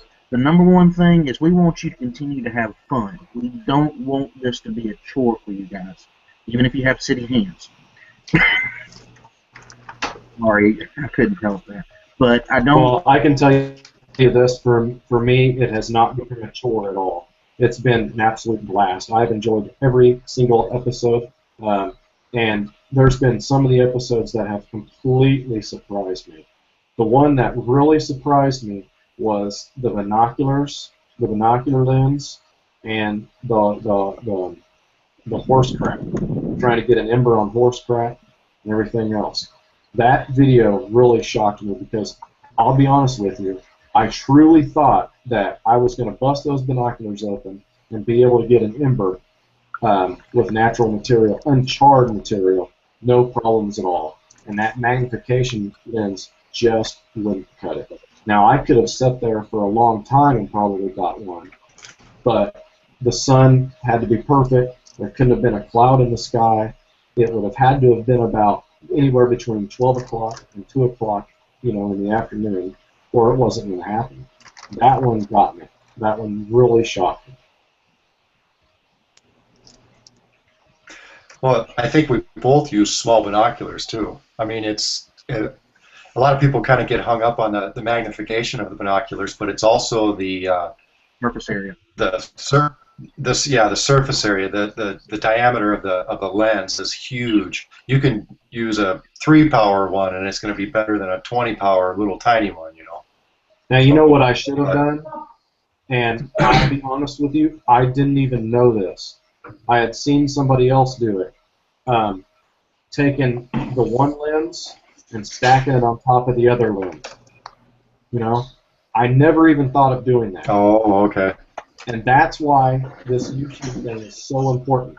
Because I learned solar ignition far before YouTube was even around. You know what I mean? I knew bow drill before this whole YouTube thing was going around. You know, most of this stuff I was doing, you know, back when I was a little kid. But those little tips, like taking those 2 lenses and putting them on top of each other, well, you're not going to find that in a black and white book, because that black and white book only talks about one lens. So you don't think outside of the box and stacking them on top of each other. You know what I mean? So that's why YouTube is so important. And that's also why I think it's so important that a lot of people on their channels start thinking about things the way that we do and show failures and show success alike. You know what I mean? I think you're absolutely right. I think that you kind of put me back on track the other day, and you and Joe and a bunch of people on Wolf Customs and stuff, where I said I was really discouraged about my birch bark boiling video, and I was just bummed, and I said, you know what, I just need to do more research. I should have done more research before I did this. And you're like, no, man, you're doing it like for the first time. That's what's so interesting about it, you know. If you're approaching it from almost like child's eyes or whatever, you know. I mean, you didn't do a lot of research and stuff into it, and I don't know. You learn more. You know, Yeah, you absolutely. learn more of what to do, you learn more of what not to do for yourself. Then you go and you look at YouTube and you look at everybody's tips and tricks. I mean, I think you don't actually ever truly learn something until you screw it up, if that makes any sense at all. I used to tell all my guys that worked for me at my last job, I would always tell them, I'd say, look, guys, I don't care if you screw up because you'll truly never learn until you screw up. So just like when someone tries to learn bow drill for the first time, or solar ignition, flint and steel, or whatever, they're never really going to learn until they go through all those, those hoops and hurdles and everything else. Then once they go through those hoops and hurdles, then they know, well, that obviously didn't work. Now they go to a YouTube channel and they see this guy giving all these truly awesome tips and tricks. Then they apply them on what they've learned by themselves, and they're able to knock it out. Mm-hmm. Yeah, it's definitely a combination effort for sure. Yep. Nothing like your own experience to teach you a skill well. Mm-hmm. I like how you said it. What's that? I said I like how you said it's a YouTube tribe now. That's it. That's how we're passing down the information to the YouTube tribe. That's it exactly. For me nowadays, the campfire is Wolf Customs. You know what I mean? That's where we all gather every single night, and that's where we share all of the tribal knowledge. That Wolf Customs for me is my campfire. Jacket Mountain had a pretty good idea. He said retasking current throwaway items for survival could be something to think about as well. Good idea. Excellent idea. Yep. Yeah, hey, Justin, I want to ask something. You're talking about the dual magnifier glasses. Uh-huh. Hey, I don't know if you can see that. This is something I have for a different hobby. Here, hang on a second. Let me. Looks like jewelry. Okay, now you're saying if I put the two of them together, it would actually give me more? Yeah, I thought it would actually dull it. No. Well, I don't know 100%, Lee, because I haven't tried this. Be a good video. But what I gathered is if you stack them on top of each other, it will double the magnification power. Okay. And in essence, help you achieve your solar ignition easier. But like I said, this is something that I personally have not tried yet, so I can't tell you 100%. But that's from what I gathered, that's absolutely correct. Okay, this isn't part of my kit. This is from another hobby I got, but I never thought about putting that in my kit, until you said that about putting the two together, since this comes in a small kit. I'll have to try that out. Thank you. Yeah. Actually, Lee, tomorrow, if it's sunny and you get the opportunity to try that, and then let me know how it worked. I will. Okay. Matt Grant did that on Dual Survival with 2 eyeglass lenses. Okay. I'm pretty sure he popped the lenses out of both eyeglasses and then used a holder and doubled the magnification on it. The thing maybe that's where I seen that. Maybe that's where I got that idea. Yep. The thing that I understand is, like Larry was talking about, you got to have enough diameter. You've got to have enough area for the light for it to gather. Smaller. I mean, I tried for hours one day in midsummer and a bright sunny day with the little magnifying lens on one of the super tools on a Swiss Army knife. Nothing. Yeah. There's not enough surface area. I don't know, and this is just, I don't know if there's going to be enough surface area on those jeweler's loops or the lenses in a small pair. I don't know how small pair of binoculars to actually gather the light, because it's kind of like looking through the scope of a rifle. The larger objective. There we go. That's the word I was looking for. The larger the objective, the more light it gathers. I don't know. Well, no, you're absolutely correct. I mean, it may not work, and that's why I told Lee that I don't know until I try it. I'm not one of those guys that takes anything that I read or see on TV for gold until I physically put it in my hand and I try it. And not only try it on this day, but then try it on this day when it's raining, or this day when it's cold, and this day when there's clouds all over the sky and everything else. Have you guys ever seen solar ignition with the magnification inside of an old TV set? No. That was one of the neatest things I'd ever seen, where somebody took an old TV set and took the whole panel was like a magnification thing, and they lowered that over on some tinder, and it wasn't we've got a little smoke here. No, that tinder like combusted. I mean, it was crazy. Sometime get on YouTube and put on like television solar ignition or something like that. It was very fascinating. Since we're on the subject of solar ignition, I will say that I've had success using plastic bags filled with water and making the shape, as well as you can use a water bottle. I've had success with that, but I'll tell you what, neither one of them beats a Fresno lens in your wallet. No, not at all. Not at all. I carry one of those things. Well, anybody that's ever watched me on YouTube for any extended period of time knows how much I love those things. Real quick, my wife just gave me a note, and it said, did anyone block Marty Lundry? He said he got kicked off and hasn't been able to get back on to join. I did not. Did anybody else for any reason? No, he's been off for quite a while, though. Oh, okay. Marty, if you're watching, I have no idea what happened, man. Someone might have hit a button by mistake, or I may have done something. I don't know. This is fairly new to me, so I'm still learning as I go. So I apologize. I will actually try. Do me a favor, Marty. Leave me a comment on YouTube. Let me know what your YouTube channel is, and I will send you. Or here. I don't know if that's going to work. I'll try to send you an invite and see if you can get back on like that. So let me know what your YouTube channel is, Marty, and I will send you an invite and see if it'll let you back on.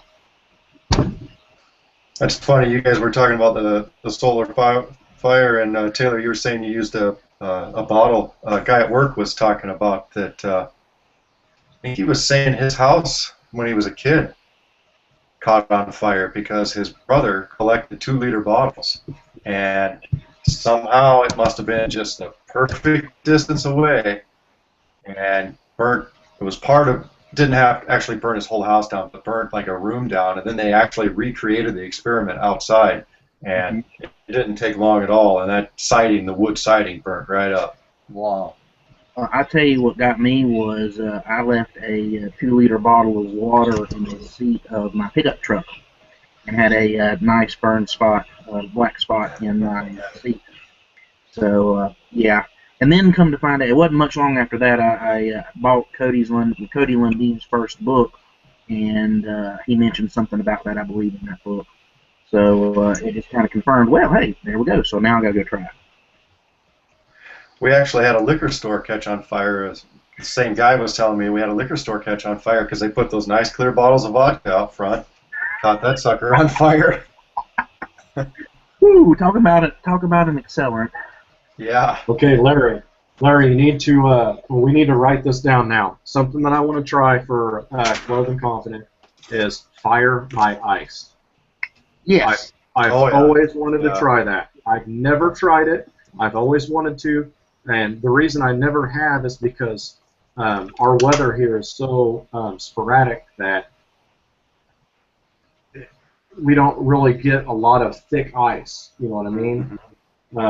This last winter we got a lot of it, but I never thought about it. But I want to try that, so I'm writing it down right now. Well, and you got to have perfect ice too. You got to have a cold snap. Clear. Right away. You can't have the crappy freeze thaw, and then finally freeze. You got to have a cold snap of, all of a sudden you wake up and it's 4 below or something, and then it'll freeze 1 inch or 2 inches of ice in a couple of days, and then you got that nice, good, clear ice. Right. But I'm sure we'll have a winter like that. We always do. But see, that's right there is exactly why showing it from two different regions is so important, because that is something that you don't hear about. You know what I mean? You hear fire from ice, get it, cup it in your hands, make a lens, press bingo bango, you've got yourself a lens. You know what I mean? They don't really talk about, well, it's got to be perfect, it's got to be this clear, and all that good stuff. So I might go out, grab it out of my nasty mud pond, and obviously it ain't gonna work. Whereas you might get it out and you might get it to work. So that's one of the best things about the Flow and Confident is we tell everybody what doesn't work and what does. So even if I know it's not gonna work, I still want to try it. Yeah, yeah, it's awesome that we live in such varied environments for sure. We have a lot of stuff to show a lot of different people. You know what I mean? We have the up north thing and the Kansas no freaking resources thing. Yeah, Larry, it can be 4 below here one day, middle of the day, the next day could be 90. Well, just what is Saturday? Thursday it was 100 degrees. Yes. Today it was 68. Agree. Yeah. All day, which was awesome. But loved it. Yeah, I was outside on my front porch making a knife all day. I absolutely loved it. Shoot, we had really strong thunderstorms come through just before y'all started. I was glad they ended so I could actually do this because I had everything unplugged. But what I was going to say is it's great. We've got the Great North Woods, we got the North Woods, we've got the Great Plains, we got the Appalachians, and we got some coastal area, and then we got Bill out west in California, which is a whole different ball game, and we could do so much with this. Yeah, absolutely. Absolutely. Yep. Hey, Dave. Looks like Space Buns wanted to know who the cute bald guy was. That must be you, buddy. I mean, don't get me wrong. I'm somewhat bald, but hey, come on now. I'm getting there. Dang, what the hell? Well, Dave is pretty damn cute. He's always been able to pull the women. Well, I didn't really think this was called bald, but.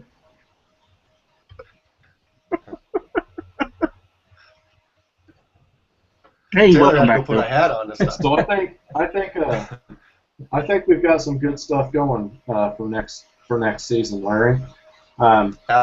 Absolutely. I really do. And the best part about it is when we start this up again, it's going to be cold. You know what I mean? So we got to see us do everything when it was hot. Well, now it's going to be snow and ice. So it's going to be fun. Yeah, it'll be a whole different. We kind of touched on this. Go ahead, Lee. I like the whole scenario of adding more urban stuff too, because that's going to affect a lot of people. A lot of people aren't going to be in the woods or that situation. There's going to be a little bit of survival in the urban scenario before having to go to the woods. I'd like to see some of that. Yeah, I don't know if you guys have any ideas how we might be able to do that without the police getting called on us. I would love to do something like that as well. But well, depending on what it is, I mean, I get to town pretty early when I go into work, and so there's some people, but there's not a ton of people. But I don't know if you guys have ever heard of John McCann, I think is his name. He seems to be a pretty popular guy. I bought his last book and stuff. He did a video where he recommended, and I did it in my video too, with Get Home, but he recommended I believe it's called a seal cock. It's a 4-way wrench to open up hose bibs in the city because they usually take the handles off. I mean, that's a fantastic resource. And like you were saying, Lee, about how the urban environment is so much different. I'm a construction worker, and they treat us basically like dirt in the high rises and stuff. We're not allowed to use the regular elevators. We're not allowed to use the regular bathrooms. We're not allowed, you know, you're not allowed sometimes on certain parts of the floor. So if you're, you know, without getting the police involved, if you're trying to move through town, and let's just say something simple as happen to go to the bathroom, I mean, there's a lot of prying eyes out there. You're going to have to find a real secluded area or try to find a public bathroom. And in Minneapolis, good luck trying to find a public bathroom. They will not let you use the bathroom unless you maybe go to a gas station or something like that, which they're not. It's not in the city core. You're going to have to walk a couple of miles, and you know, going and trying to find even water. You have to know. You know, I suppose if it's chaos and stuff, the security guard's not going to want to answer your question. Where's the drinking fountain at? You know, you're going to have to try to scrounge where the water is. You know, or take the chance of drinking out of their fountain, which there's ducks in. I mean, we've got a lot of ducks, and the ducks just play in the fountains all the time, so you're not going to really want to drink out of that. I mean, there's just simple, basic things. Is a lot tougher in the city, in my experience. Absolutely. You know, and that's one of those things where I don't know as much about urban survival just because of the fact that I just can't literally go outside and practice and play with it. You know? Does anybody here watch any of Viet Normbo's videos? Yeah, I comment on his stuff quite a bit, and I watch quite a bit of his stuff. He's got a lot of good stuff. I'm sorry, who was that again? His name is Norman. His channel is called Viet Normbo. Ah, okay, gotcha. I've been friends with Norman for about 5 years now. He's very rough around the edges, to say the least.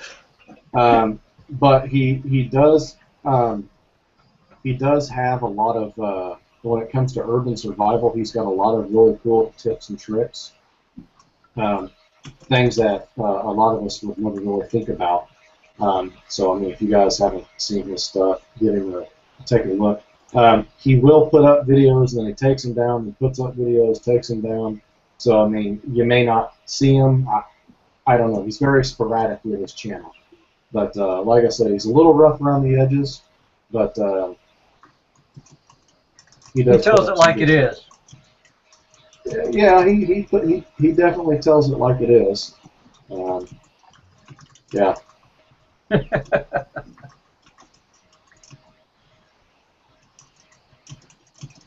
Kind of got quiet there after that. No, I started reading. I was answering a comment there. This gentleman, Neanderthor66, I actually just answered his question, but he said, what's the advantage of your hose tool in a get-home bag? It's basically that most buildings downtown have clean water. They have a clean water supply, and even if the water is shut off, those big high-rises have water in their faucets that, you know, they pumped it way up at the top, and there's still going to be pressure way down at the bottom. So if you walk up to the building, you can crack that valve and you can get clean water without having to worry about carrying a water filter or trying to boil the water, you know, in the middle of the city. That's why I carry that tool. The only thing is if you're not experienced with the outside of buildings, or if you're not experienced with certain things, you would definitely not want to try and turn on the sprinkler drain valve. Yes. Because the sprinklers the sprinklers are just nasty in a building. I mean, the water is just horrible. So that would be a rude awakening. That would be a bad deal for sure. Absolutely. Oh, true. Speaking of drinking water, I'll be right back, guys. I'm gonna go get beer. A beer? Man, I've been suffering here with this nasty water. Here you go, Larry. Oh, thanks, man. Yep, I had me a Coors. 90 shilling. I got a water. Good for you, Philip. But I have the mystery drink. Yeah, I noticed that. Well, I wasn't going to comment, but the Dallas Cowboys, really? I was about to say that too. No, nobody's perfect. Dude, Don't worry have you about seen the meme? It's the funniest meme. It's the one with Tony Romo. He's laying on the ground, and dude's laying over him, and he's like, "Romo, get up! It was just the toin cause." No. All right, I just got it back. I need to hear that. What was that, David? Well, they were making fun of me because of my Cowboys cup, and they were like, "Cowboys, really?" And I was laughing, and it reminded me of that meme that I've seen going around on Facebook of Tony Romo. He's laying on the ground. He looks like he just got knocked out or whatever. There's another Cowboy hovering over him, and he's like, "Romo, get up! That was just the toin cause." That's funny. Yeah, there's a long list of reasons why I'm a Cowboys fan, unfortunately. It sucks. There's a long list. I was going to say there's a long list of reasons why I'm not, but that's all right. There's a long list of the reasons why I want to stop being a Cowboys fan. Yeah, right. But I just can't seem to do it. Oh, jeez. Oh, no. Although you got to give props to Jones coming out with pictures, partying with young ladies and everything else. I mean, I know a lot of people look down on him for that, but I'm like, are you kidding me? If I was a multi-billionaire, I'd be like, ooh, ooh, ooh, all the time, man. I'm just not much into sports like that. If I watch anything, I'll watch college. Don't know why, I just never really cared about it. I'm the same way. Unless it's baseball. I can't watch baseball. The only time I watch baseball is when my son's playing. Besides that, Actually, I can't watch any sport. I just can't sit there for that long. well, the National Beer Drinking Championship, I went for that. I watched that. If there is one. I'm a NASCAR fan, though. Whoops. Sorry. Hey, I'm pretty much from the birthplace of NASCAR. Yep. Pretty much. I got moonshine running through my veins instead of blood. Of course, I've recently been replacing it with rum. Well, let's take a turn. Another thing that I was thinking about, Larry, was on the Clothed and Confident is doing like a doing like a 24-hour scenario where you only boil your water to keep yourself hydrated, because I think something that people often overlook is how much of a pain in the ass it is to have one container and boil, let it cool, drink it. Boil, let it cool, drink it. I think people they have this misconception that as long as they have their container, they're going to be completely hydrated. They don't realize that it's like a non-stop battle of back and forth to the water hole to your fire, back to the water hole to your fire. And that's why I'm such a big advocate of water filters, And so I'd like to do an episode on just boiling water. People forget that you got to let it cool down before you drink it too, and that takes a while. It takes a long time. It takes a long time. I mean, my first camp out ever, we were afraid to use my water filter because we didn't trust it, so we boiled water the whole night. Problem is, by the time morning came, it was still hot. One of the episodes where when Larry and I boiled the water in the plastic bottle, I let that plastic bottle sit in the river to cool down, and it sat in there for 20 minutes before I could drink it. So, wow. Yeah, 20 minutes. The point with that is, it's okay. You just taking your purified water and placed it in a contaminant in a position where it can be contaminated again if you happen to knock it over or something like that. And even if you can cap it, that's great and all that. But okay, so you just crack the cap. Do you always remember to let a little bit of the purified water leak out to clean the threads? Not always, and it just takes that one drop. I know I'm guilty of it all the time. I don't think about it. I just ready to drink. I don't get concerned about the one drop or anything like that, because I think about it like this.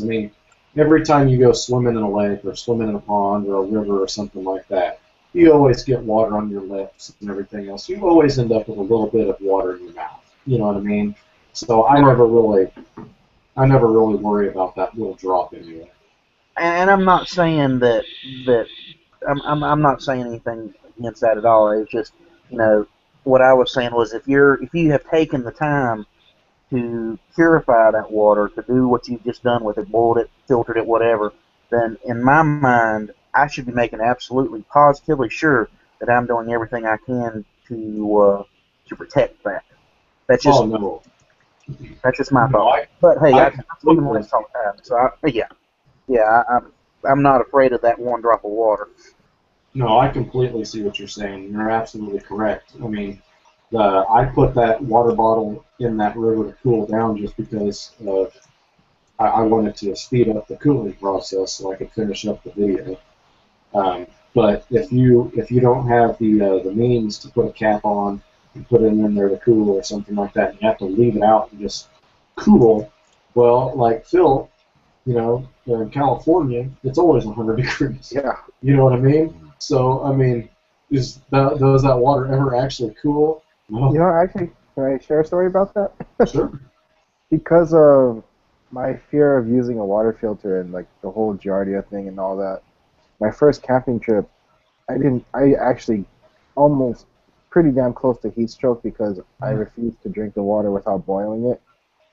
And you don't really realize how, until it happens to you, you don't realize how important water is.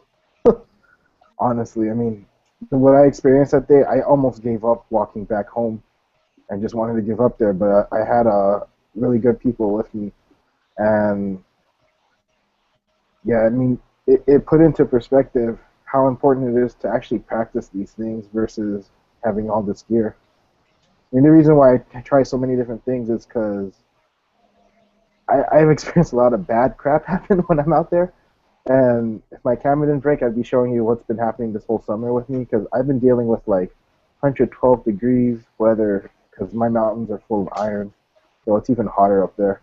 But I still keep going just to practice it. And the hardest thing for me living in California is staying hydrated, because I could drink all the water I want, but I sweat so much that it doesn't really help. And like getting I don't even know what the right word is. Getting sickness from water, that's one of my biggest fears. And when you said like we swim in like lakes all the time, I work in ER, and once in a while we do get that one person where that one drop does cause them to have to go into the ER because they don't stop having. It really is that little. Just for some people, that little drop is enough to give them a scare. So that's the reason why I still carry a Camelback bladder, because I can drop that thing in water all day and just keep the mouthpiece out of the water and be safe. So yeah, that's just something I wanted to share. I mean, sometimes we always think metal containers and everything, but it's always a combination of everything that you have that is always the best for you. You know, Bill, I'm glad you brought that up, because that's one of my weak areas. You know, we see a lot of videos, of course, about the ferro rods and the flint and steel. You know, of course, fire. There's very few videos that focus on water purification. You know, that's something I'd like to see a little bit more on, learn a little bit more about. And you know, I'd like to know if I'm stuck in an area and all I have is a dirty pond or, you know, stream or something. You know, what can I do to make that water drinkable? You know, and am I going to get sick? If I drink the water, am I going to be in a worse condition than if I hadn't? You know, that's a subject that I'm lacking on terribly. Hey, Lee. Yeah. Go back and check out my channel. Okay. Back when I first started making videos, I had a 2-part video series where I took trash and made a filter out of trash, and then got my water out of a mud hole where all the animals had come and peed and defecated in and everything else. Filtered it, and then I also show how to take and make charcoal and boil your water with a little piece of charcoal in it to take the taste out of the water, so that way it tastes more like a Dasani water versus nasty, stagnant pond water.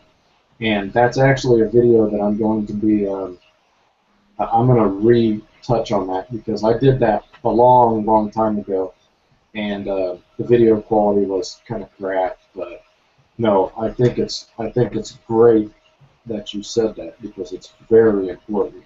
But it's very easy to make makeshift filters as well. But just remember that makeshift filters, you still need to boil your water. You know, Okay. you're just getting the sediment and the debris and everything else out of the water. You're not making it pure. You're not purifying it with that makeshift filter. Okay. The other thing that charcoal. That video I'm sorry. you did was, I was going to say, that video that you did, Justin, was very underrated. I mean, that was a good video. I watched that a couple of times. That was, and you know, Philip, we had a guy that was kind of not really scared of drinking the water, but hesitant for drinking the water just because he didn't like the taste of it either. So just like how you're saying, you know, you're worried about getting contaminants and stuff, and you know that you're going to have to go to the doctors and stuff. This guy was worried about, I don't think necessarily about the contaminants, but about just the taste. You know, it's yucky. It's gross. It's not something that you're used to. It tastes funny. It's not tap water. It's got a funny taste to it. Man, he got cramps really, really bad, and he had to tap out of the class. Whereas me, I don't eat bugs like Justin, but when it comes to water, I'll drink dang near anything. You know, Oh, yeah, I mean, I'm I like was that too. guzzling water. I mean, just guzzling it. Ever since And that one trip, time I kind of felt, I'm the same. Ever since I had that trip, I'll drink anything. yeah, and one time I started to feel a little bit hesitant, or you know, a little bit off. I could tell my body was getting weird. I had really dark urine, and I was kind of feeling foggy. And I took my whole, I don't know how much the Pathfinder canteen holds, but I think it's like 40 ounces, and I fully chugged it. About 20 minutes later, I felt awesome, and then I boiled some more water. I mean, it's just just like you said, Justin. It's a continual thing. You're boiling it. You're letting it cool. You chug that, and then you boil it again. And then, I mean, you have to chug a bunch of water to finally get hydrated before you can settle down and boil it and let it cool off, where you're not drinking hot or at least, you know, warm water. One of the things that Cody Rundin does with his students is before they even leave the parking area or wherever they were dropped off, he has them drink a whole quart of water if they can finish it. And yeah, sure, you know, you might feel uncomfortable and bloated for 15 minutes, but after that 15 minutes or so, you've gotten the water flushed by drinking that much. What the whole thing about hydration is, you know, being in the medical field, you got to get it to your intestines for it to be absorbed. It's not absorbed in your stomach, so you got to get past your stomach. The way to do that is to drink enough amount that it gets your pyloric sphincter to open up. Then it's able to go, not the other one, but the one in your stomach, so it's able to get into your intestines, whereas it's absorbed. So you know that does by drinking that quart. If I'm feeling dehydrated at all, and you know when I say I feel dehydrated, one of my biggest pet peeves is dehydration. I am a firm believer that 95% of people in the United States are chronically dehydrated. I try to drink a quart of water an hour. That's a lot of water. I have to pull over and use the bathroom at least once an hour because of how much I drink. But I don't suffer from a lot of the problems that people do from being chronically dehydrated. It helps keep me awake. You know, I'm not as hungry because a lot of people take hunger pains, what they think are hunger pains, and they're actually dehydrated. Hey, you know, I'm the same way. I didn't realize about dehydration.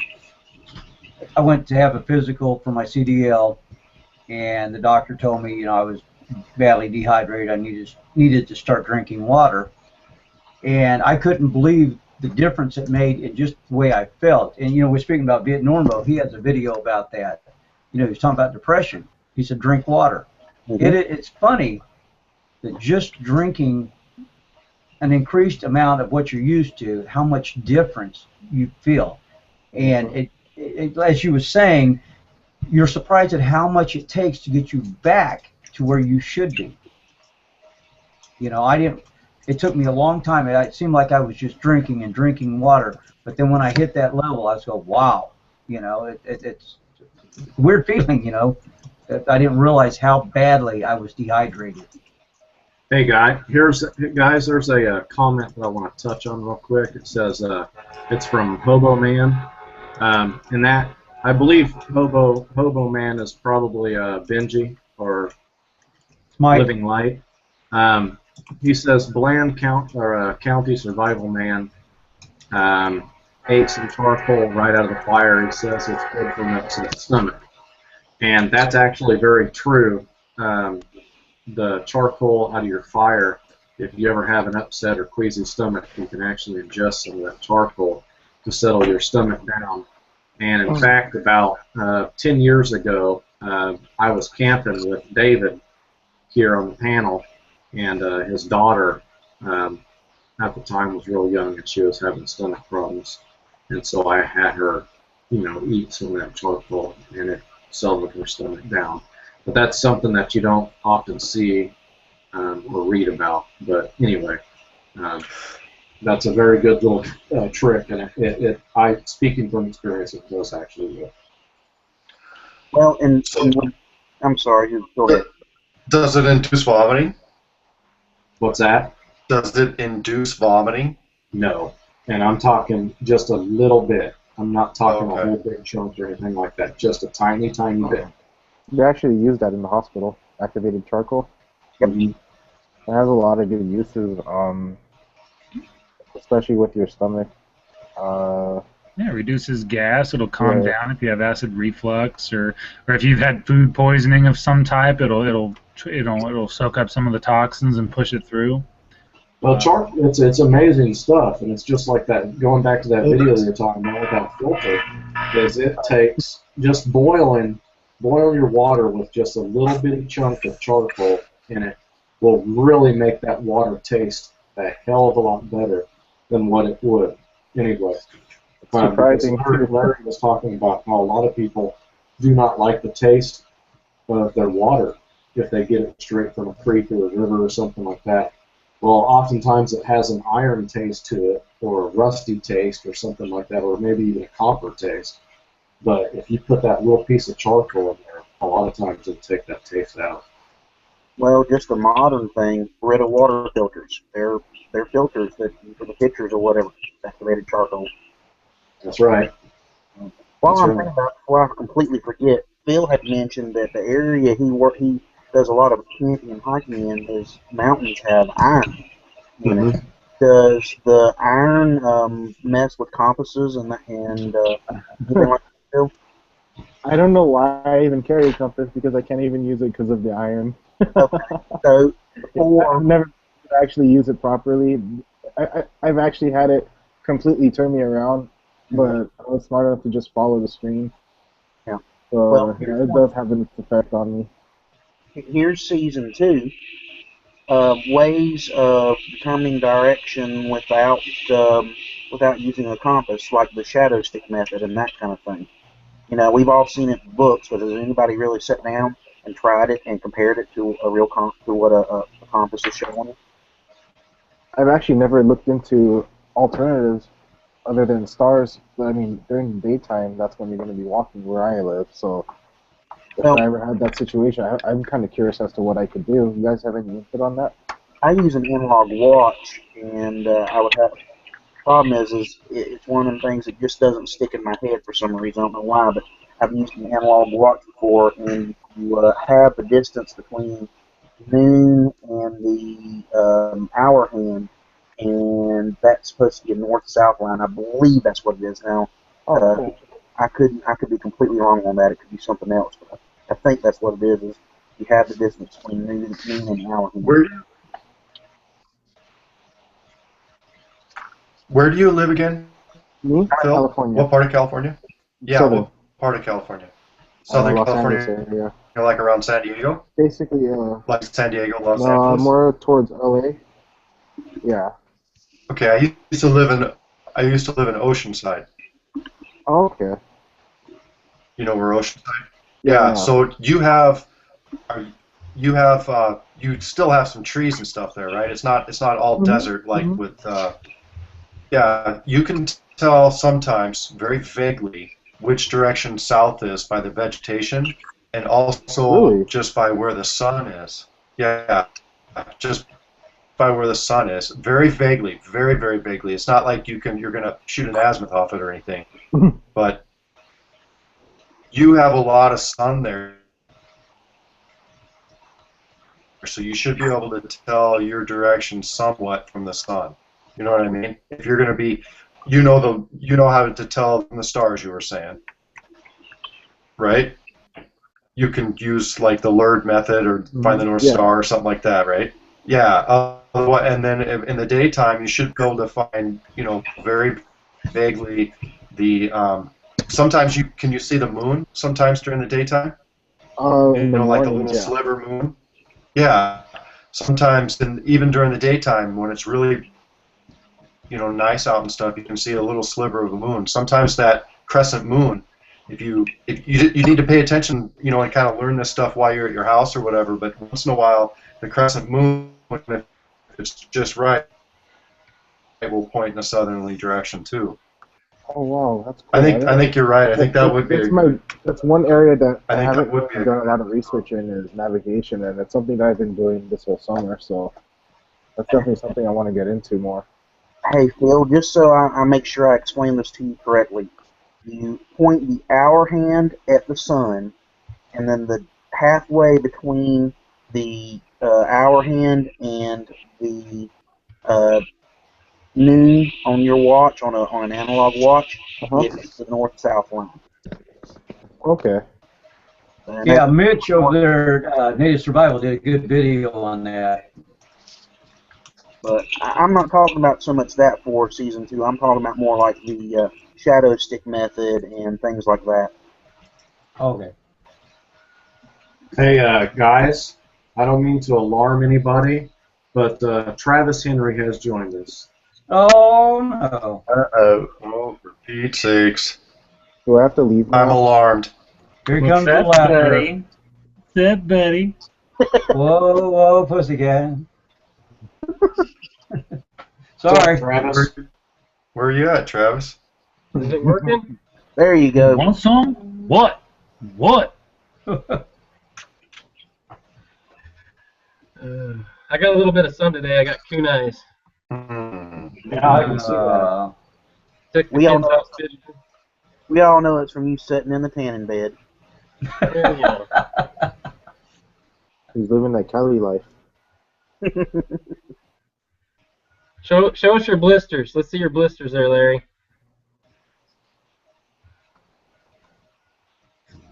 You got city hands, Mr. Hooper. City hands. City hands. City hands my ass. Come up to my house. I'll put you to work. I wouldn't wish that on my worst enemy. No, they are pretty soft right in that particular area, though. That one's starting to pop out a little bit. It'll go down here in a couple days. All right, so Travis, to get you up on speed, we were talking about things that we were looking at doing for next season for the Clothing Confident. We were talking about possibly doing like scenario situations where, I might send a box to Larry, and inside that box is going to be a note with his scenario as well as some items that I send him. He is not allowed to open that box until he actually goes into the wilderness or wherever and opens it, and at that point, that's when his scenario starts. So by doing something like this, it keeps anybody from thinking about it or doing any kind of research or anything like that. What are your thoughts? That's actually a really good idea. Is that something where you'd have to spend a night out in the woods with what you had put in the box, basically, and his knowledge? Well, if the scenario is going to require like a 24-hour stay or something like that, chances are we're probably going to have to give each other a heads up and say, hey, look, are you going to be able to do this for this amount of time? I won't tell you what the scenario is, but it does require you to be out for this amount of time. And at that point, it's just going to be one of those, well, if I can, I can. If I can't, well, new scenario type situation. We also talked about doing some get home scenarios. Like for me, I'd have my wife drop me off, some random place, like 10 miles away from home, and I use what I would normally have in my get home bag to get home, things like that. That's pretty cool. It really is. Is there going to be a limit on what you carry in on your person besides what's in the box? I don't know. We'll discuss that. Sometimes yes, probably. Sometimes no. I mean, sometimes the box might be empty, and your scenario is. Wow! What? You got the box.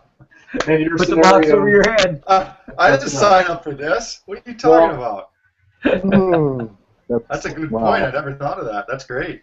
Well, what I mean by that is the box might be empty, and you might be expected to use your EDC items. You know what I mean? I mean, we're going to have to communicate a little bit. We won't tell each other what's in the box. We won't tell each other what the scenario is, but we will have to tell each other, okay, you can bring your EDC items, you can't bring your EDC items. It's going to require 2 hours of your time, or it's going to require 24 hours of your time. So we'll have to communicate a little bit. This sounds fun. Yeah, it does sound fun. Just sounds like you really said, fun. You're allowed this and this and a couple of other items, but like you said, we're just going to have to talk about it a little bit without giving too much away. But that was a unique trick. You shouldn't have given that one away. I like that, the empty box trick. That's great. Now I know what to look forward to. Fill it with bubble wrap. That's right. Fill it with beer and I'll be fine. Hey, at least you can use the box. I mean, come on. Well, that's right. And it may not be a box. I mean, I might send your items in a little fanny pack. You just never know, Larry. I ain't wearing a fanny pack. A pink one? I wear a lot of pink stuff, just not fanny packs. I think my fiance has a Hello Kitty fanny pack for somebody. It's not a fanny pack. Just turn it around. Every box that he gets should be a fanny pack now. And Larry and I have also talked about doing this also. It's a haversack, not a purse.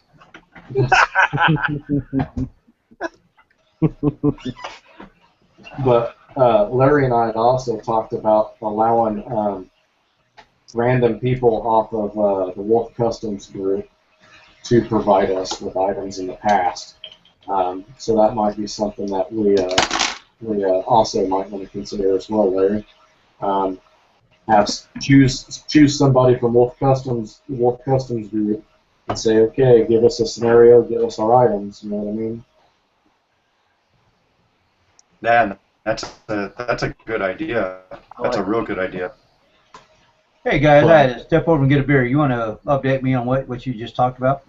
I was saying that we might also consider picking a random person that wants to be a volunteer out of the Wolf Customs group to provide us with a scenario and items at times as well. That would be cool.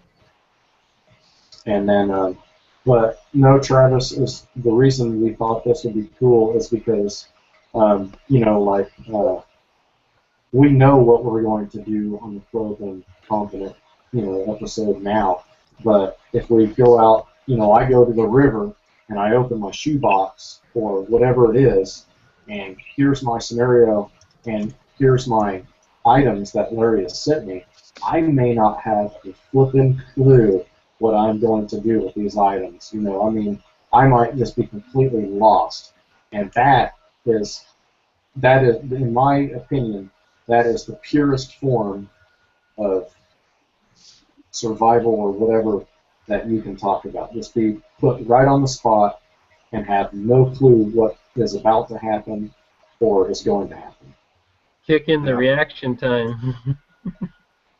Oh crap, what do I do? Yep.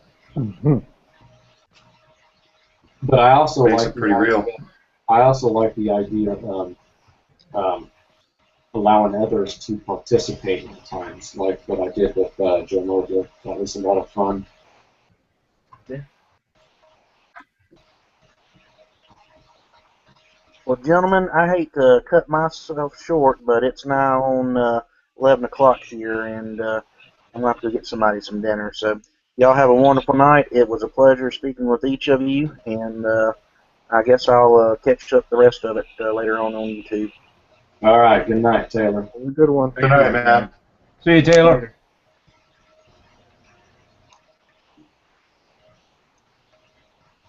It's on you, Travis. Well, I think we. Well, everybody always leaves when I show up. I don't know. Well, you show up to the party late, man. Terry left when you showed up. We had some good ideas, Justin. I mean, I think some real good ideas. I think that's the box idea, substituting other people in to give us the box, and also we're both pretty busy in our lives. You're about 18,000 times more busy than I am because you've got a kid and stuff, and I don't have a life. But anyway, if we just like how Joe Mobley and stuff stepped in for you,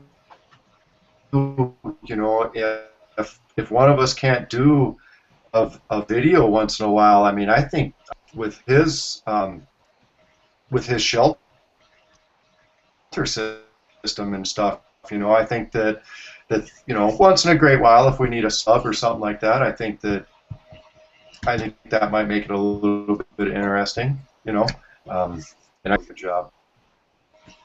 Yeah, absolutely. And not only that, but even if we can also have multiple people, okay?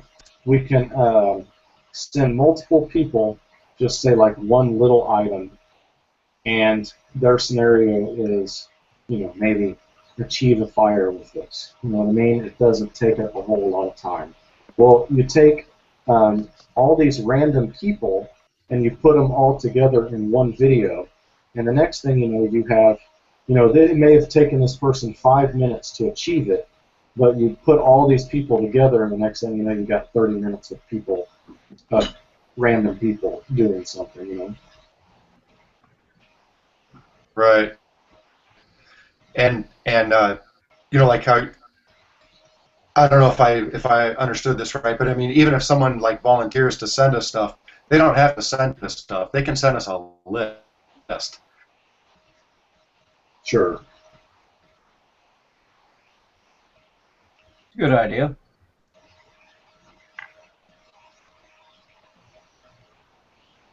Yeah, I don't know. There's a lot of things that we can do with it for sure. I'm just, I don't know. The one thing, my only dislike about the entire series was the fact that I felt that it deserved to have more views. You know what I mean? And I don't know if that was contributed to the fact that, well, hang on, Larry apparently got disconnected for a second. Hey guys, this is kind of a maybe a stupid point, but I know, and a lot of guys that watch your videos, we know that Justin does a video on whatever the topic is, and Larry does a video on whatever the topic is. But they're two separate videos. I wonder if some people do not know to go check out the other one. You know what I'm saying? I know that's probably a stupid thought, but Somebody else had mentioned that to me. Oh, there's two of them? Yeah, yeah. Larry's not just doing one, or Justin's not just doing one. They're both doing their version of it. Am I making sense on that? Well, that makes sense. I thought we had, I don't know, I thought we made it pretty clear with the intro what we were doing, but then again, I guess, I mean, it still may not have been clear to everybody. I don't know. We might, and I know that we both share each other's videos. I don't know, we might have to figure out what we're going to do with that. I don't know if you'd want to combine them or... Maybe Well, make a channel. I thought about doing that and then sharing them on both each other's channels, but then you get into the position where the video is going to be an hour long. Sure. And we all know that there's a lot of people out there that if it's not instant gratification, they don't want to watch it. You know what I mean? Yes. And Larry, now that you're back, I was saying that out of everything on the last series that we did for the season, the one thing that I didn't like, that I just felt that the series deserved more views, and I don't know if that is because of the fact that we didn't put what the video was going to be about or what it was. I don't want, and I hope people don't misunderstand when I say they deserve more views. I don't want more views because of any personal reasons. I want more views because I actually legitimately think that it's a good series and it is a very good educational thing for everybody, if that makes any sense. So I'd really like people's input on how it can reach more people and get more views. I think the title personally might hurt it personally. Because, and the only reason why I say that is because when I have watched some of the videos through the Pathfinder TV, when the title says that they're doing subject B, I don't even know how they write it, to be honest with you. I'm really not interested in watching the video because I don't know what the video is going to be about, and I honestly don't even waste my time clicking on it. Now, when they have a title that actually says exactly what they're going to be doing in the video, then it usually interests me.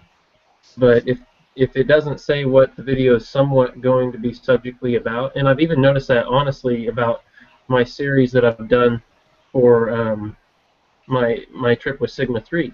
If I title it right at the beginning what it's about, such as the knife only, the views actually skyrocketed versus when I just left the title that I went to the Sigma 3 school. I think we kind of touched on this earlier, didn't we? Yeah, we did. And the reason, well, let me ask you this, Travis. If I was to post a clothed and confident video right now and it said boiling water in a plastic bottle, and let's say that you've done that before, would you want to click on the video and watch it? I would. Maybe you got a different way of doing it. That's the way I look at it. Well, I agree. I completely agree with you, but I just feel that there are so many people out there that will completely bypass it because they think, well, I've done this before. I'm above it. I don't need to see a video on it, so on and so forth. I had a Maybe just suggestion getting a bit for that, creative actually. about it. Huh? Sorry, just maybe getting a little bit creative about the title. Yeah, I mean, I do think that we probably need to share something more than just episode 1, episode 2, so on and so forth. I like how you guys don't put the topic, but maybe after a week or so after you air the episode, why don't you just add the topic afterwards so that's easier to search through what if you want to rewatch it again, kind of thing. Because I'm lazy. Or maybe in the subject line, down at the bottom in the About section. You know that part. That was actually a suggestion that Travis gave us. Yeah. Yeah, I don't know. I mean, aside from that, is you guys think that there's anything else that we can do to get more views?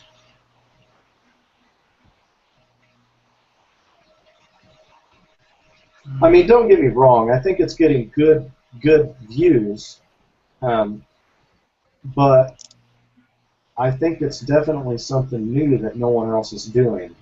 You know what I mean? And so I think the more the merrier. You throw in a More Bear people, Grylls knife. huh? Throw in a Bear Grylls knife, and that'll sure shoot you up. Oh no shit, right?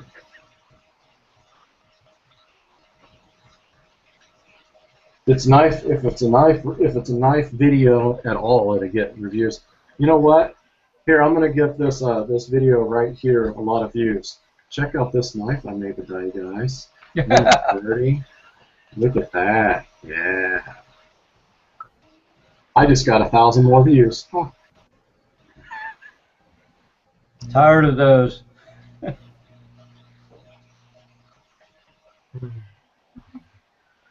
I don't know. So, Travis, since you're just joining us, what was your least favorite thing about the series, and what was your favorite thing?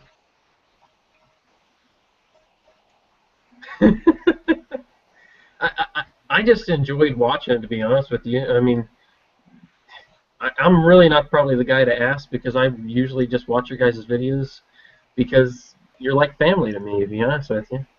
It's just like getting to hang out with you guys. Just enjoyable. Well, I know, and that's exactly why I'm asking you, because I know that I can rely on you to give me a 100% honest feedback about it, and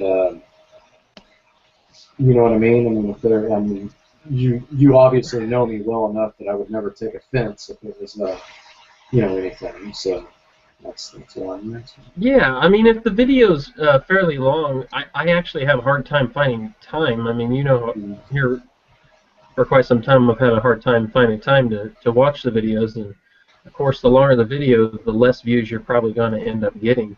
And we talked about this, I think, about how you got to kind of cut out just the mundane things that you're doing, just real quick clips of what the progress is of what you're doing. Yeah, I always cut out like changing the position of the camera. Yeah. I mean, there's no sense in me showing 3 minutes of me adjusting the camera and zooming in. You know what I mean? So. And even if you're like whittling on a stick, I know some people have the idea of they want to see the whole thing and completely through every step, but I mean, I think some people don't want to watch that, just, sitting there maybe whittling a stick for a while. And, when I'm editing my own videos, I struggle with trying to take things out of the video because then you're losing the perspective of some of it. I know that's the truth, but the truth is a lot of people don't want to watch long videos unless it's just, you're kind of up to speed with them. They want instant gratification. Sure. Travis, I agree with you. When I'm editing mine, I'm afraid of cutting stuff out and people saying it's not real. You cut out the steps, as you said, then they go, well, you edited it. Well, you didn't want to sit there and watch me carve over and over on a big feather stick, or you didn't want to see me bow drill for a half hour, because I'm not, what I'm saying? Yep. Me just putting a title, hey, took me a long time to get this done, should get the understanding. Kanzi put a good point on, I hope I pronounced their name right. So there's a lot of dead space in a lot of videos, forcing the viewers to fast forward. It would be great to get to the meat and potatoes of the subject and cut out all the apologies. I don't know about the apologies part, but the first part I really understand. They made a good point. Well, I mean, in the Clothed and Confident series, I don't know. I don't necessarily know what he means by the dead space because we try not to have dead space. I mean, in the very beginning, we have to talk about what it is that we're going to be doing and why we're showing it. But we try not to edit out the video as much as possible because of what you just talked about, Lee.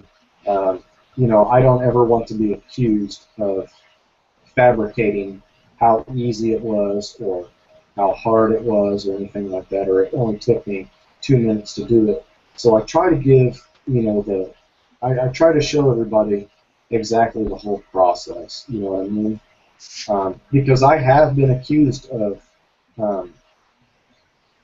staging things in the past because of editing a video, and that is absolute. I've never. Okay, then I got an idea anything. that might help you guys with this.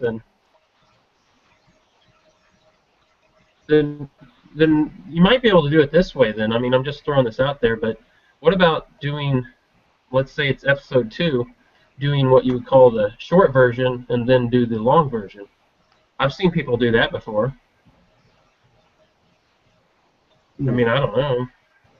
Then they can just watch the long version and you can't be accused of it then. That is a very, very good point. We could upload the long version and the short version on the very same day at the very same time. I like that, Travis. That is a really good idea. That's Great point. Really good idea. I like that. About time you're pulling the weight in this chat. Huh? I was picking on Travis. That's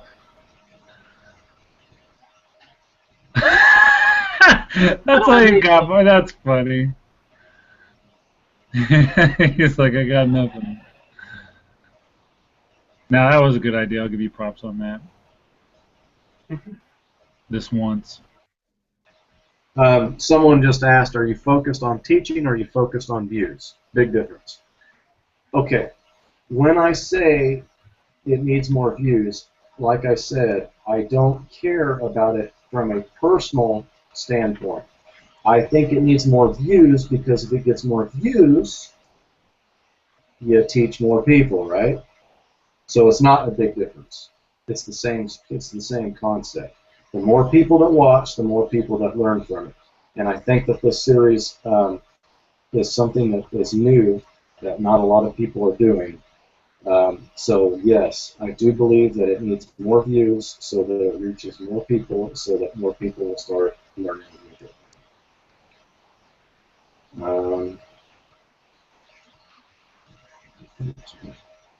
What about on some of your guys' deals? You know, Clothed and Confident, or like the Naked and Afraid, they have 2 people on that show.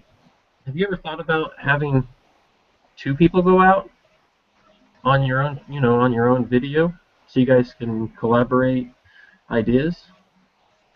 Well, yeah, that's remember, I was hoping that you and I could start a series where we were going to do something like that, but somebody had to go and buy a house. Bam. Hey, Travis, you and your whole obligation to your family. Somebody's got to be the upstanding citizen. Blah, blah. To be an adult here. That's probably the most overrated idea I've heard all night. But on a serious note, one of the things that I was thinking about, and I thought this was cool, and of course it adds a whole big step into, because you guys are coming up with some really great ideas, and I know this adds a step to it, but I wonder if you guys had like a Clothed and Confident channel to where, and this once again I think would complicate things, but I think it would consolidate, I think, a lot of what was happening, where you guys both do what it is you set out to do, and then one of you edits the 2 together to where you're watching, Justin, and then you're watching, I don't know, Travis, I don't know if Travis was going to get in on that, but then you're watching Larry and whoever else is doing whatever it is the task is, so that person edits it together, and then it posts on the channel. So then that way you're watching essentially 2 videos in one. You'd have a short version and a long version. Like I said, I know that would take a lot more energy than maybe what it's worth. And I don't know, maybe it's a dumb idea, but I'll show it. Dave, actually, that's what I was touching on. It's not a dumb idea. It's not a dumb idea at all. I think it's a good idea. It definitely would require a little bit more time and effort, for sure. And I don't... Man. Next thing you know, we'd have to have another Facebook channel, and Twitter and all kinds of stuff, and I dang sure can't keep up with anything else. But see, that's what I was touching on the two separate videos where it kind of gets confusing. If you had the two together, even if that's all you did was have one channel where you just married the two videos together, Mm-hmm. you know. And, you know, touching on what Travis said a minute ago, what if you did the thing where you did have two people go out, but you both did the challenge or whatever it is independent of each other together, but you both do your own version of it together. You know, am I making sense? Yeah, you are. I can personally say, though, if I was with a teammate, I definitely wouldn't want to do things my own way, especially with Travis. When the two of us get together, we mesh well as a team, you know. So for Travis to do his own thing and for me to do my own thing, it just wouldn't feel natural. I was just showing to see, just so you two could see together, hey, I'm going to do it this way and watch what I'm doing, you know, and you can see two different people in the same scenario, in the same setting, coming up with a different ending, more or less, you know. The scenario is the same, but they come at it from a different angle. No, that's a good idea. I like it, and we might very well do something like that. Did we lose Larry again? I think so. The guy's out of control. Yeah, it says he left the group. You just wait till he gets back. I'm gonna get him and whatnot. No, you know what? I think it would make sense for. I really like the long version and the short version idea. I really like that, and we can, if we're going to do a long version and a short version, then we can also combine the two videos together and play them. Like Larry's video will be a part of my video played on my channel. My video will be a part of Larry's video played on his channel. And we both have a long version, we both have a short version. And I don't know, I think that makes sense. I don't know. I'm rambling.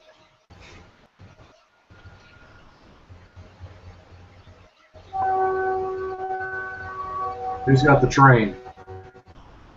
I do. Sorry about that. Let me get that.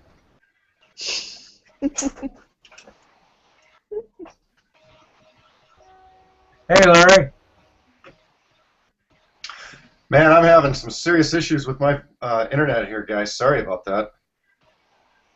Yeah, you're out of control, Larry. We need to talk about that. All that water you're drinking. Yeah. Well, you know, what are you going to do? That's what happens when I try to answer the comments and try to watch you guys at the same time. So I caught some of what you guys were saying about, you know, short videos and long videos and putting them on. I don't know, guys. I mean, I've been having a lot of comments. You know, I post once in a while saying, hey, you know, I'm sorry I'm posting such long videos and stuff, and I've been getting a lot of good feedback on my longer videos. And to be honest with you, you know, I don't know if it's the content or whatever, but my most popular video is almost an hour long.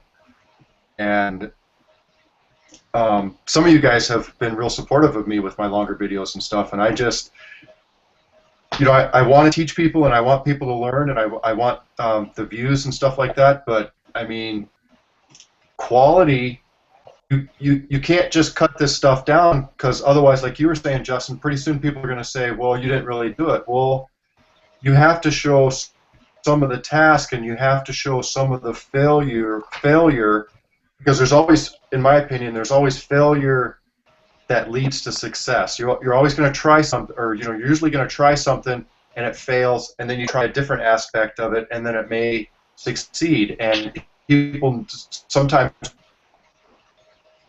can learn a lot from those little nuances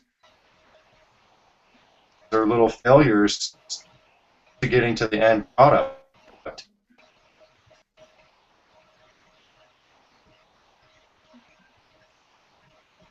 And I think Larry has left the building. Well,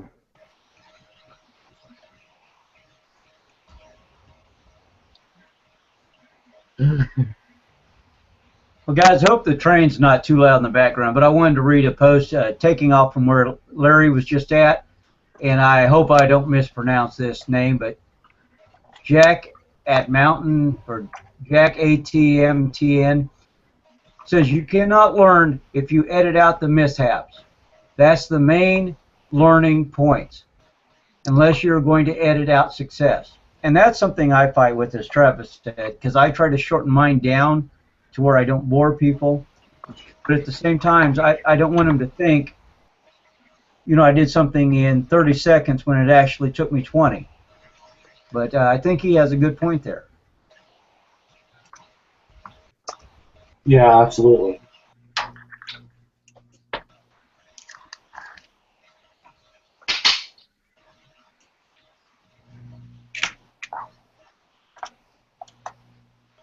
Larry, you still off? Or?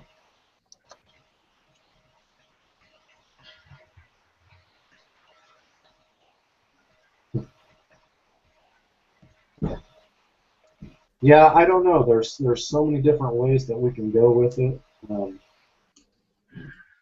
I don't know. At least I think we have a good basis on what we're going to do. It's definitely going to be new. So. I think an episode would be pretty cool if you guys would do one where you guys are injured, basically. We talked about that. Someone had made a post or a comment earlier saying that they would like to see some, some medical, something from a standpoint of the medical side or whatever. And, we can absolutely do that. Larry might, in his scenario, he might say, Justin, your right arm is broken and it's incapacitated now, so you only have one arm, or something like that. So no, I think that'd be cool. Now, as far as medical goes, are you guys gonna go like traditional medical, where it's like everything around you, or first aid kit medical? It would just depend on what was sent to us in the box, bud. I don't really know. I don't know. Didn't Larry do a version of something about a one-arm fire at one point? Oh yeah, he did when he had his thumb surgery, right? Yeah, he did a so cool. steel. Can you guys hear me? Yep. Yep. Okay. Yeah, sorry about this, guys. If it happens again, I think I'm just going to have to hang up. My internet's experiencing some serious difficulties, I guess. Sorry about that. We were talking about your one-arm fire experience when you had your thumb. Yeah, I heard that. Yep. What was your? Did you have a question, or well, we were talking about? Oh, sorry about that, Larry. We were talking about you guys doing a video from a medical standpoint. You're injured and still have to survive. And I brought up, well, didn't Larry do a video on that or touch on that at one time? I did a flint and steel fire with one hand, and I did a ferro rod fire with one hand. That was it, though. That's your one-arm fire experience. You had your I heard that.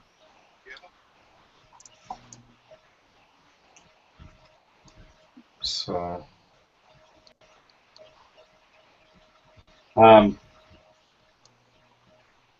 Had someone just say, showing the how is more than common, showing the fails is less common and more practical for teaching those who may not know.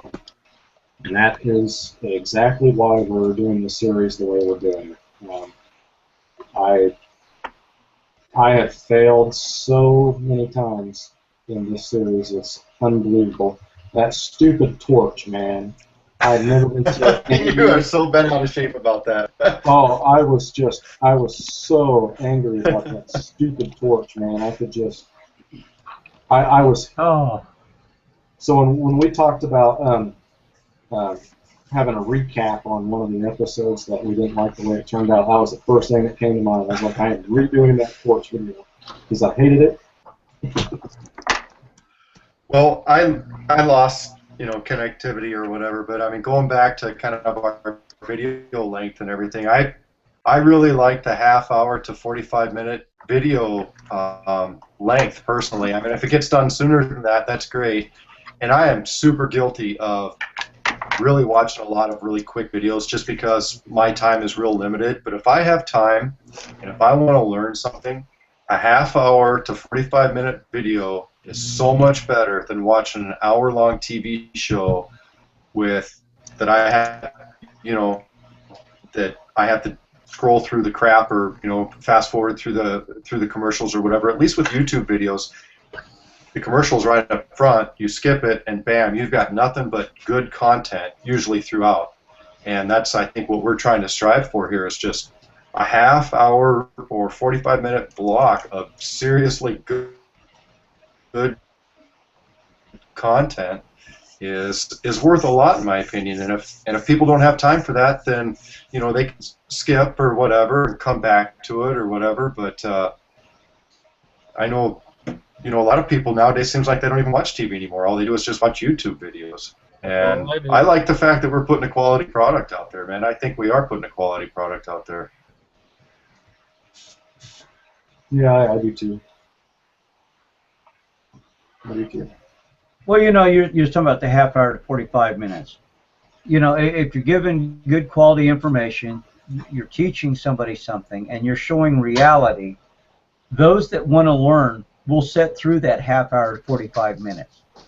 As I think it was you, Justin, that was saying the guys that want the instant gratification, they're not going to. They're going to try and skip through there. They're not going to learn anything in the first place because they're going to miss those little points when something does screw up and you go, hey, this is why this screwed up. That's how I learn. When somebody says, hey, this is what I did, this is what happened, and in my mind I go, don't do that. That's how I learn. Well, yeah. Just my thoughts. I just had somebody comment on my video. I'm sorry, Lee. Go ahead. I did that shout out for Mark. We did a trade or whatever, so I decided I'd do a shout out for him. So I did that crappy hand drill with the mullen and stuff. And some dude commented. He said, "You should really try a bow drill with that." I'm like, and I couldn't respond to his comment. I'm like, dude, did you even watch the video? It's like, I was so mad I couldn't respond to his comment because there was no option to reply. I'm just like, well, whatever, man. Throw your hands up. I mean, if you're not going to watch it, you're not going to watch it. You know what I mean? You do the best you can, and that's all you can do. Me and the Otter Outdoorsman was talking about that the other day. He did a video, and he actually went into an explanation about feather sticking and why he did something a certain way. Yeah, but the Otter Outdoorsman, he explained everything that he did, and then he had a guy come back in his comments and just, start suggesting all the things that he took several minutes explaining in the video. He said, I didn't even bother commenting back to the guy because he knows that he didn't watch the video. He just fast-forwarded to hit the highlights.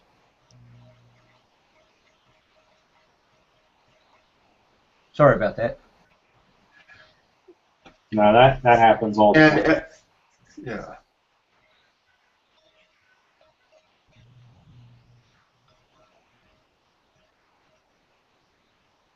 And every view is very much appreciated, but I mean, it's a person can only do so much. You try to do the best you can, and then whatever happens. I mean, you just do the best you can. That's all you can do. Something else that I want to talk about is I think everybody also needs to understand that these are not situations that this is exactly what it is that we're going to do if we was ever actually in that situation.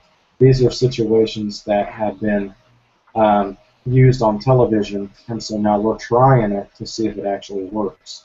Like going back to the torch video for me, I had a lot of people comment say, well, why don't you just use a tightly wadded up shirt, you know, and soak it in some sort of oil or something like that.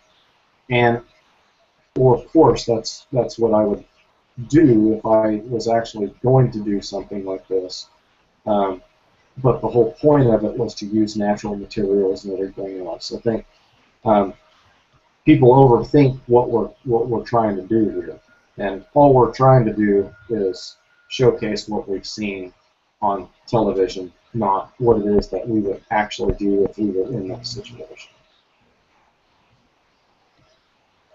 Sort of a Mythbusters kind of a. Can you guys hear me? Yes, sir.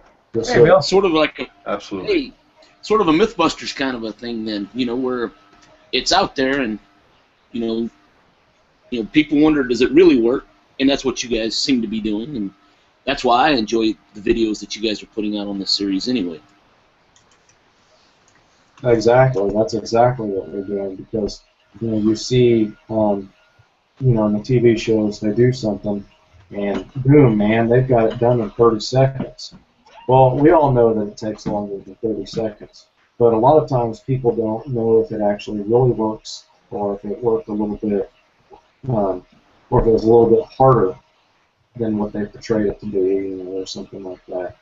And some things that look like they're going to be easy oftentimes turn out to be a little bit harder than what you suspect. Kind of like the parabolic lens one that we did. A lot of people are going to say, oh, that's a parabolic lens. It's nothing more than solar emission. Well, if you don't have that little tinder ball just in the right place of that, the right height inside that parabolic lens, and you don't tilt it just right, you don't get it. It's way harder than just a magnification card or a magnification lens.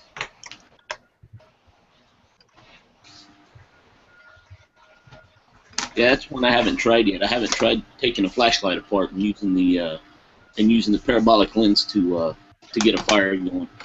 I've seen where some people make it look easy, and others where it's a little more difficult. Well, yeah, we could have actually edited our videos to make that look very easy, you know what I mean? We could have edited it down to where I achieved it in 4 minutes, which called Legality. We all saw that I had to blow on that thing for quite some time and never sit to health. I know it wasn't easy for me, that's for sure. There for a minute, I didn't know if I was going to be able to do it, but I was hell-bent that I was going to make it work. Yeah. I think I needed oxygen after I was done with mine.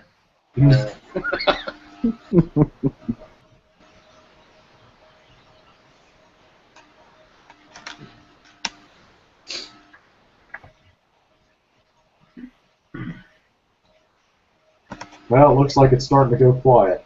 No, hey guys, I'm going to throw another Well, guys, I think scenario in here. Sorry about that. Go ahead. I was going to say, we No, talked go ahead, Lee. Okay, sorry about that. We're talking about different topics and stuff. What about natural foraging? We've talked about fire, we've talked about water. Of course, the next thing is food and nutrition. Well, Of course, that would be coming from two different areas. It's funny that you should mention that, Lee, because the last episode was supposed to be on protein, and Larry and I were both going to go out for a 24-hour period, and that was our goal, was to find protein. Not necessarily foraging off of plants or anything like that, but actually finding, a protein source. Mm-hmm.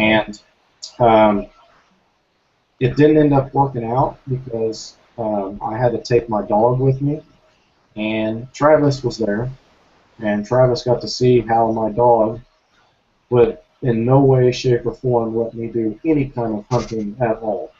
So it got scrapped, and we actually talked about doing that in season 2.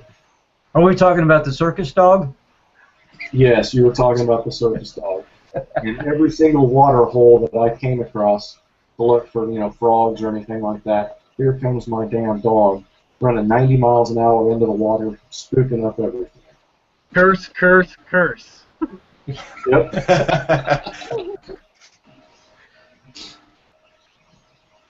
That's funny. But yeah, that's something I would, maybe you guys could do more of, and I'd like to see more of. Again, that's a subject or topic that I'm very weak on. I'm just starting to learn about it. And of course, Larry, his resources would be totally different than yours. In fact, even you, Justin, 2 hours south of me, even your resources would be different than mine. But it would be cool to see the different takes on that. Well, the problem with that is that to try to do it legally, I think that's the biggest struggle that they are going to have, is because you could obviously get a lot of meat doing it illegally, but trying to do it legally is a completely different story. Yeah, that's exactly right. That's exactly right. And someone actually mentioned, eat bugs. Well, I mean, anybody that's watched me for any given time knows that I will eat bugs, and I have no problems doing that. And if I was to walk out to, in our fields right now, I can just walk and get handfuls of grasshoppers. I could eat very well and get plenty of protein. But we were looking to do the protein challenge more in a hunting kind of way, I guess. Well, the way I understand it about eating anyway is if you don't have enough to eat, you're pretty much not supposed to be eating if you're only going to eat just little small handfuls of it. There's a train again. Because your body will perform better because it'll start eating up the fats in your body. Am I wrong? I don't know. I've heard that too, Travis. Sorry, I zoned out just now. I've only heard that if you don't have plenty of water, you're not supposed to eat. I haven't heard that if you don't have an overabundance of food that you shouldn't eat. I don't know. Could be right. I've heard that you shouldn't. Cody Lundeen talks about that you shouldn't snack a tiny little bit if you're really hungry, because eventually, after a few days, your body starts to you'd have to read his book to get it 100%, but you start to cannibalize your body, and there's some sort of chemical reaction that if you add a tiny bit of food to it, it counteracts that process, and you actually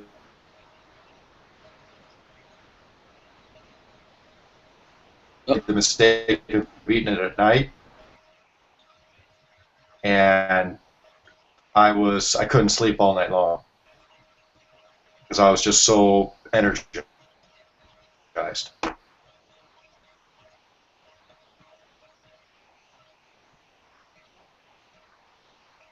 Larry, if you're still there, I don't know if anyone actually heard any of that because your internet connection is really cutting in and out bad.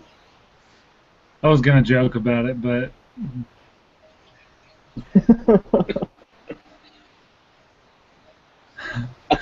I think the gist of what he was saying, though, is after, if you haven't eaten, your body's going to start, like you said, cannibalizing itself, and, it'll start with your fat. And then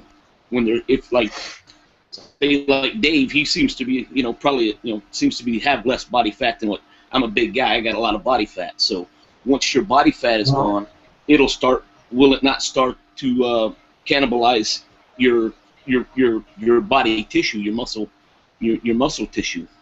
Well, correct me if I'm wrong, but I was under the impression that it cannibalizes muscle before it cannibalizes fat.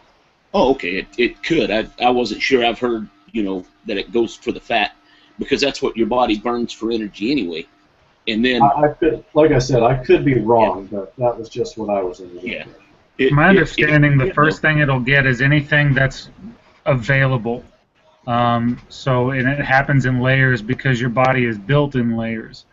So first it'll start with what's in your bloodstream, and then it'll start with what you have in reserve in your stomach, and then in your intestines, and then then it starts to work its way that way. And it depends on the process, and it's a scary process depending on what kind of foundation you've laid as far as your water intake or your food intake, or how you've been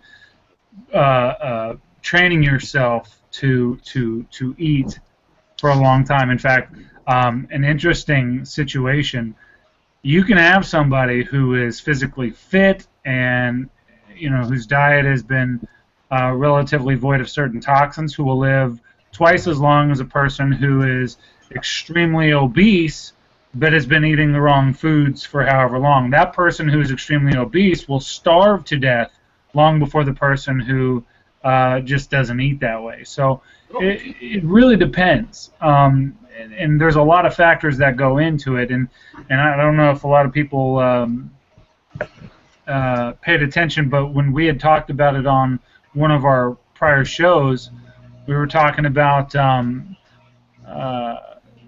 training your body to accept the way that you would be eating in a survival situation. I mean, that's not a joke. I mean, that's not something to just do. I mean, you want to train your body, to accept long-term survival type stuff, and the only way to do that is to constantly consume food that you would be subject to in the wild. Be it birds or fish or whatever. I mean, devoid of, if you're surviving and what your main staple is starch, like pasta or bread, guess what? You're going to be hurting, in the first 30 days of a situation like that. Salt, think about all the things that go along with that. We've talked about that in the past, so not to monopolize the conversation here, but, when you're talking about a situation where you have to focus in on how the body's going to eat itself. I mean, it's a training thing. Hey, David, I think I saw that program, and I think the thing that was touched on was that the guy that's in shape, may not be muscle bound or anything like that, may actually do better than the guy that's the muscle bound guy, because he's going to take more calories, he's going to take more protein to be able to survive through the day.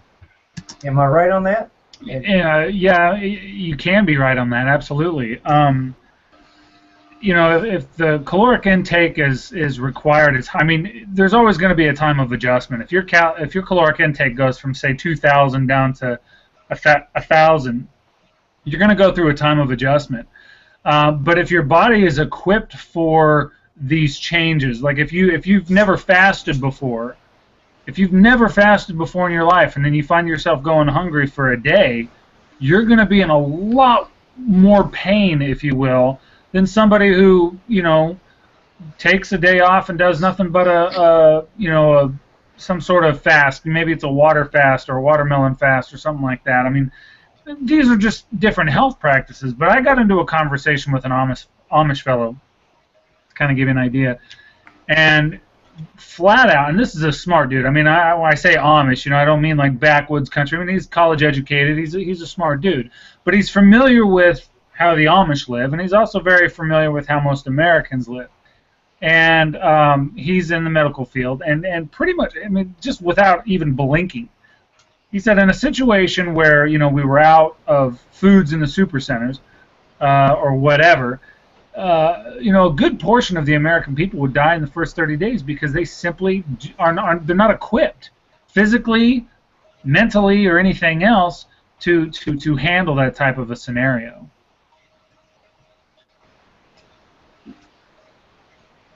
I think I can agree with that. Like my family, like my wife, for instance, and her family, you think about hunting or going out fishing and keeping what you catch and bringing it home and cooking it. That's the most disgusting thing, Seems like, meat comes in a cellophane, wrapper from the grocery store. Oh. Well, everybody's lost track or lost touch of where their food actually comes from. Yeah. Handle that type of a scenario. But like to touch back on the original part of this topic, where we were talking about doing a protein episode, like up here in Canada, you can hunt rabbit, you can hunt red squirrel all year long. That's the most disgusting thing. Getting an echo from someone. Apparently that's me. Got some backfeed here somehow. Do you have a pair of earbuds like this? Yep. I do, actually. Maybe I was too close to my computer. My fault. I actually think that was my fault, guys. Sorry about that. Yeah, I got two monitors going, and I sometimes get the other monitor going with a feed of what we're actually watching. But yeah, so up here in Canada, like I said, you can hunt rabbits and red squirrel all year round without a hunting license or anything.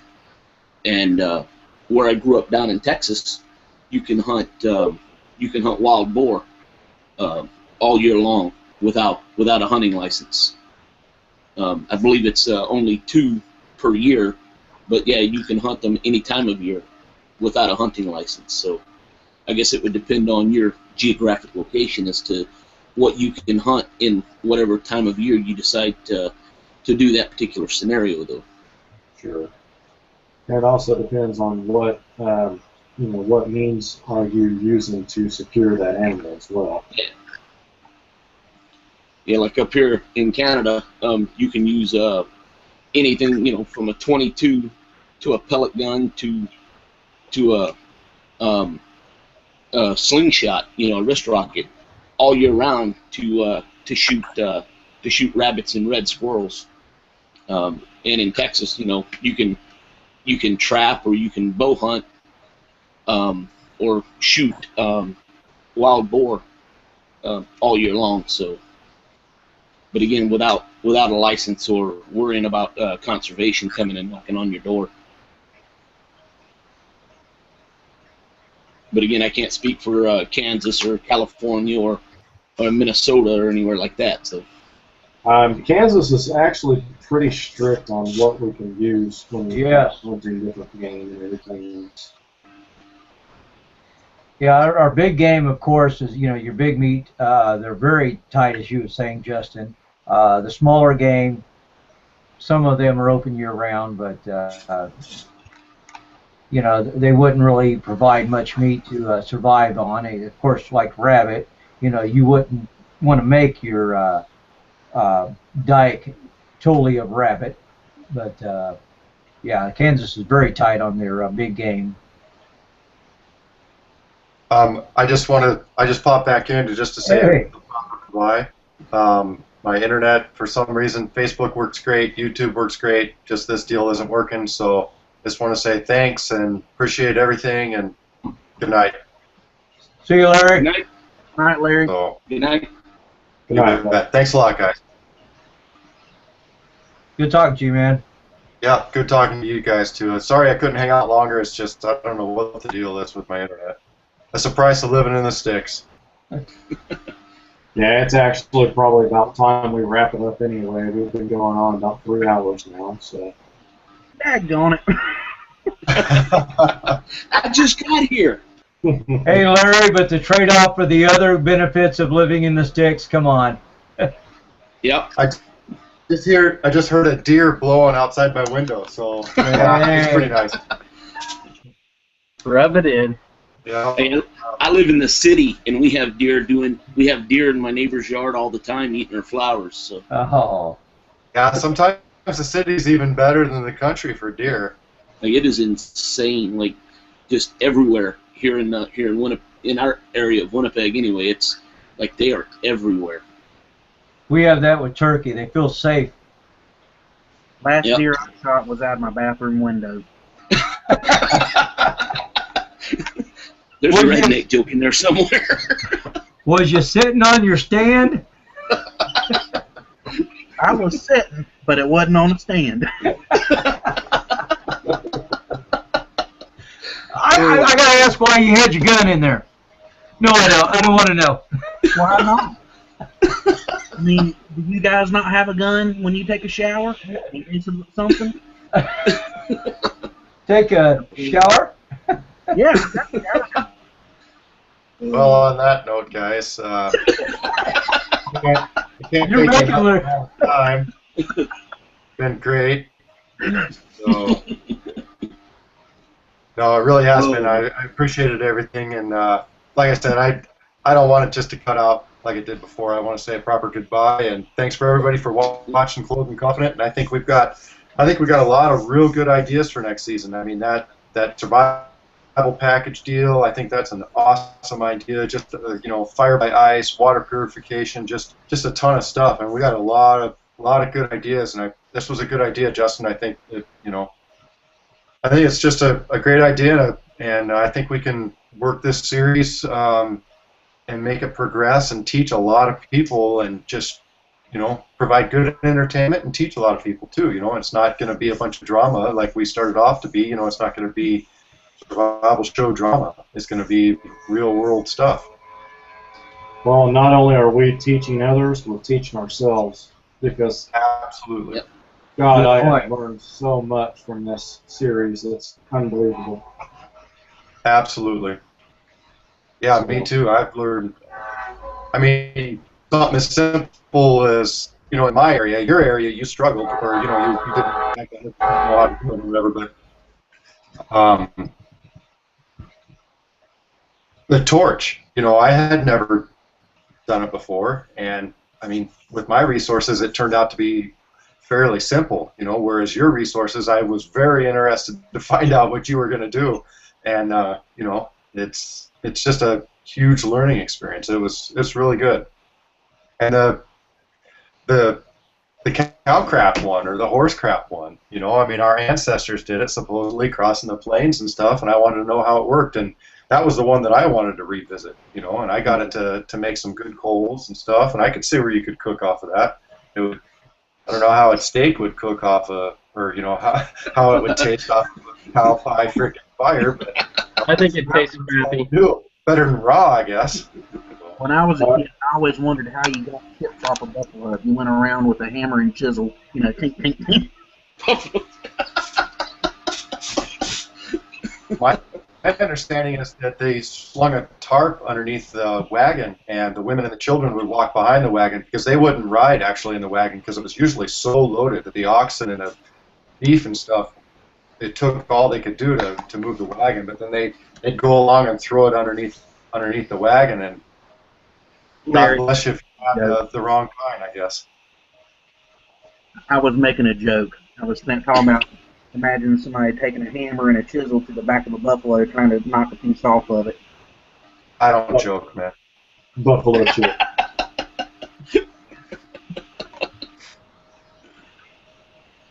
All right, guys. Well, let's go ahead and wrap this thing up and call it a day or an evening, and we'll definitely have to do it again. So. Sounds good, guys. All right, for everybody that's been watching, Larry and I definitely appreciate everybody's support on the Clothed and Confident series, and I personally definitely look forward to Season 2. Like I said, we greatly appreciate everybody's support and the comments, questions, and everything else, and we will be back. So, as always, have a good one. And we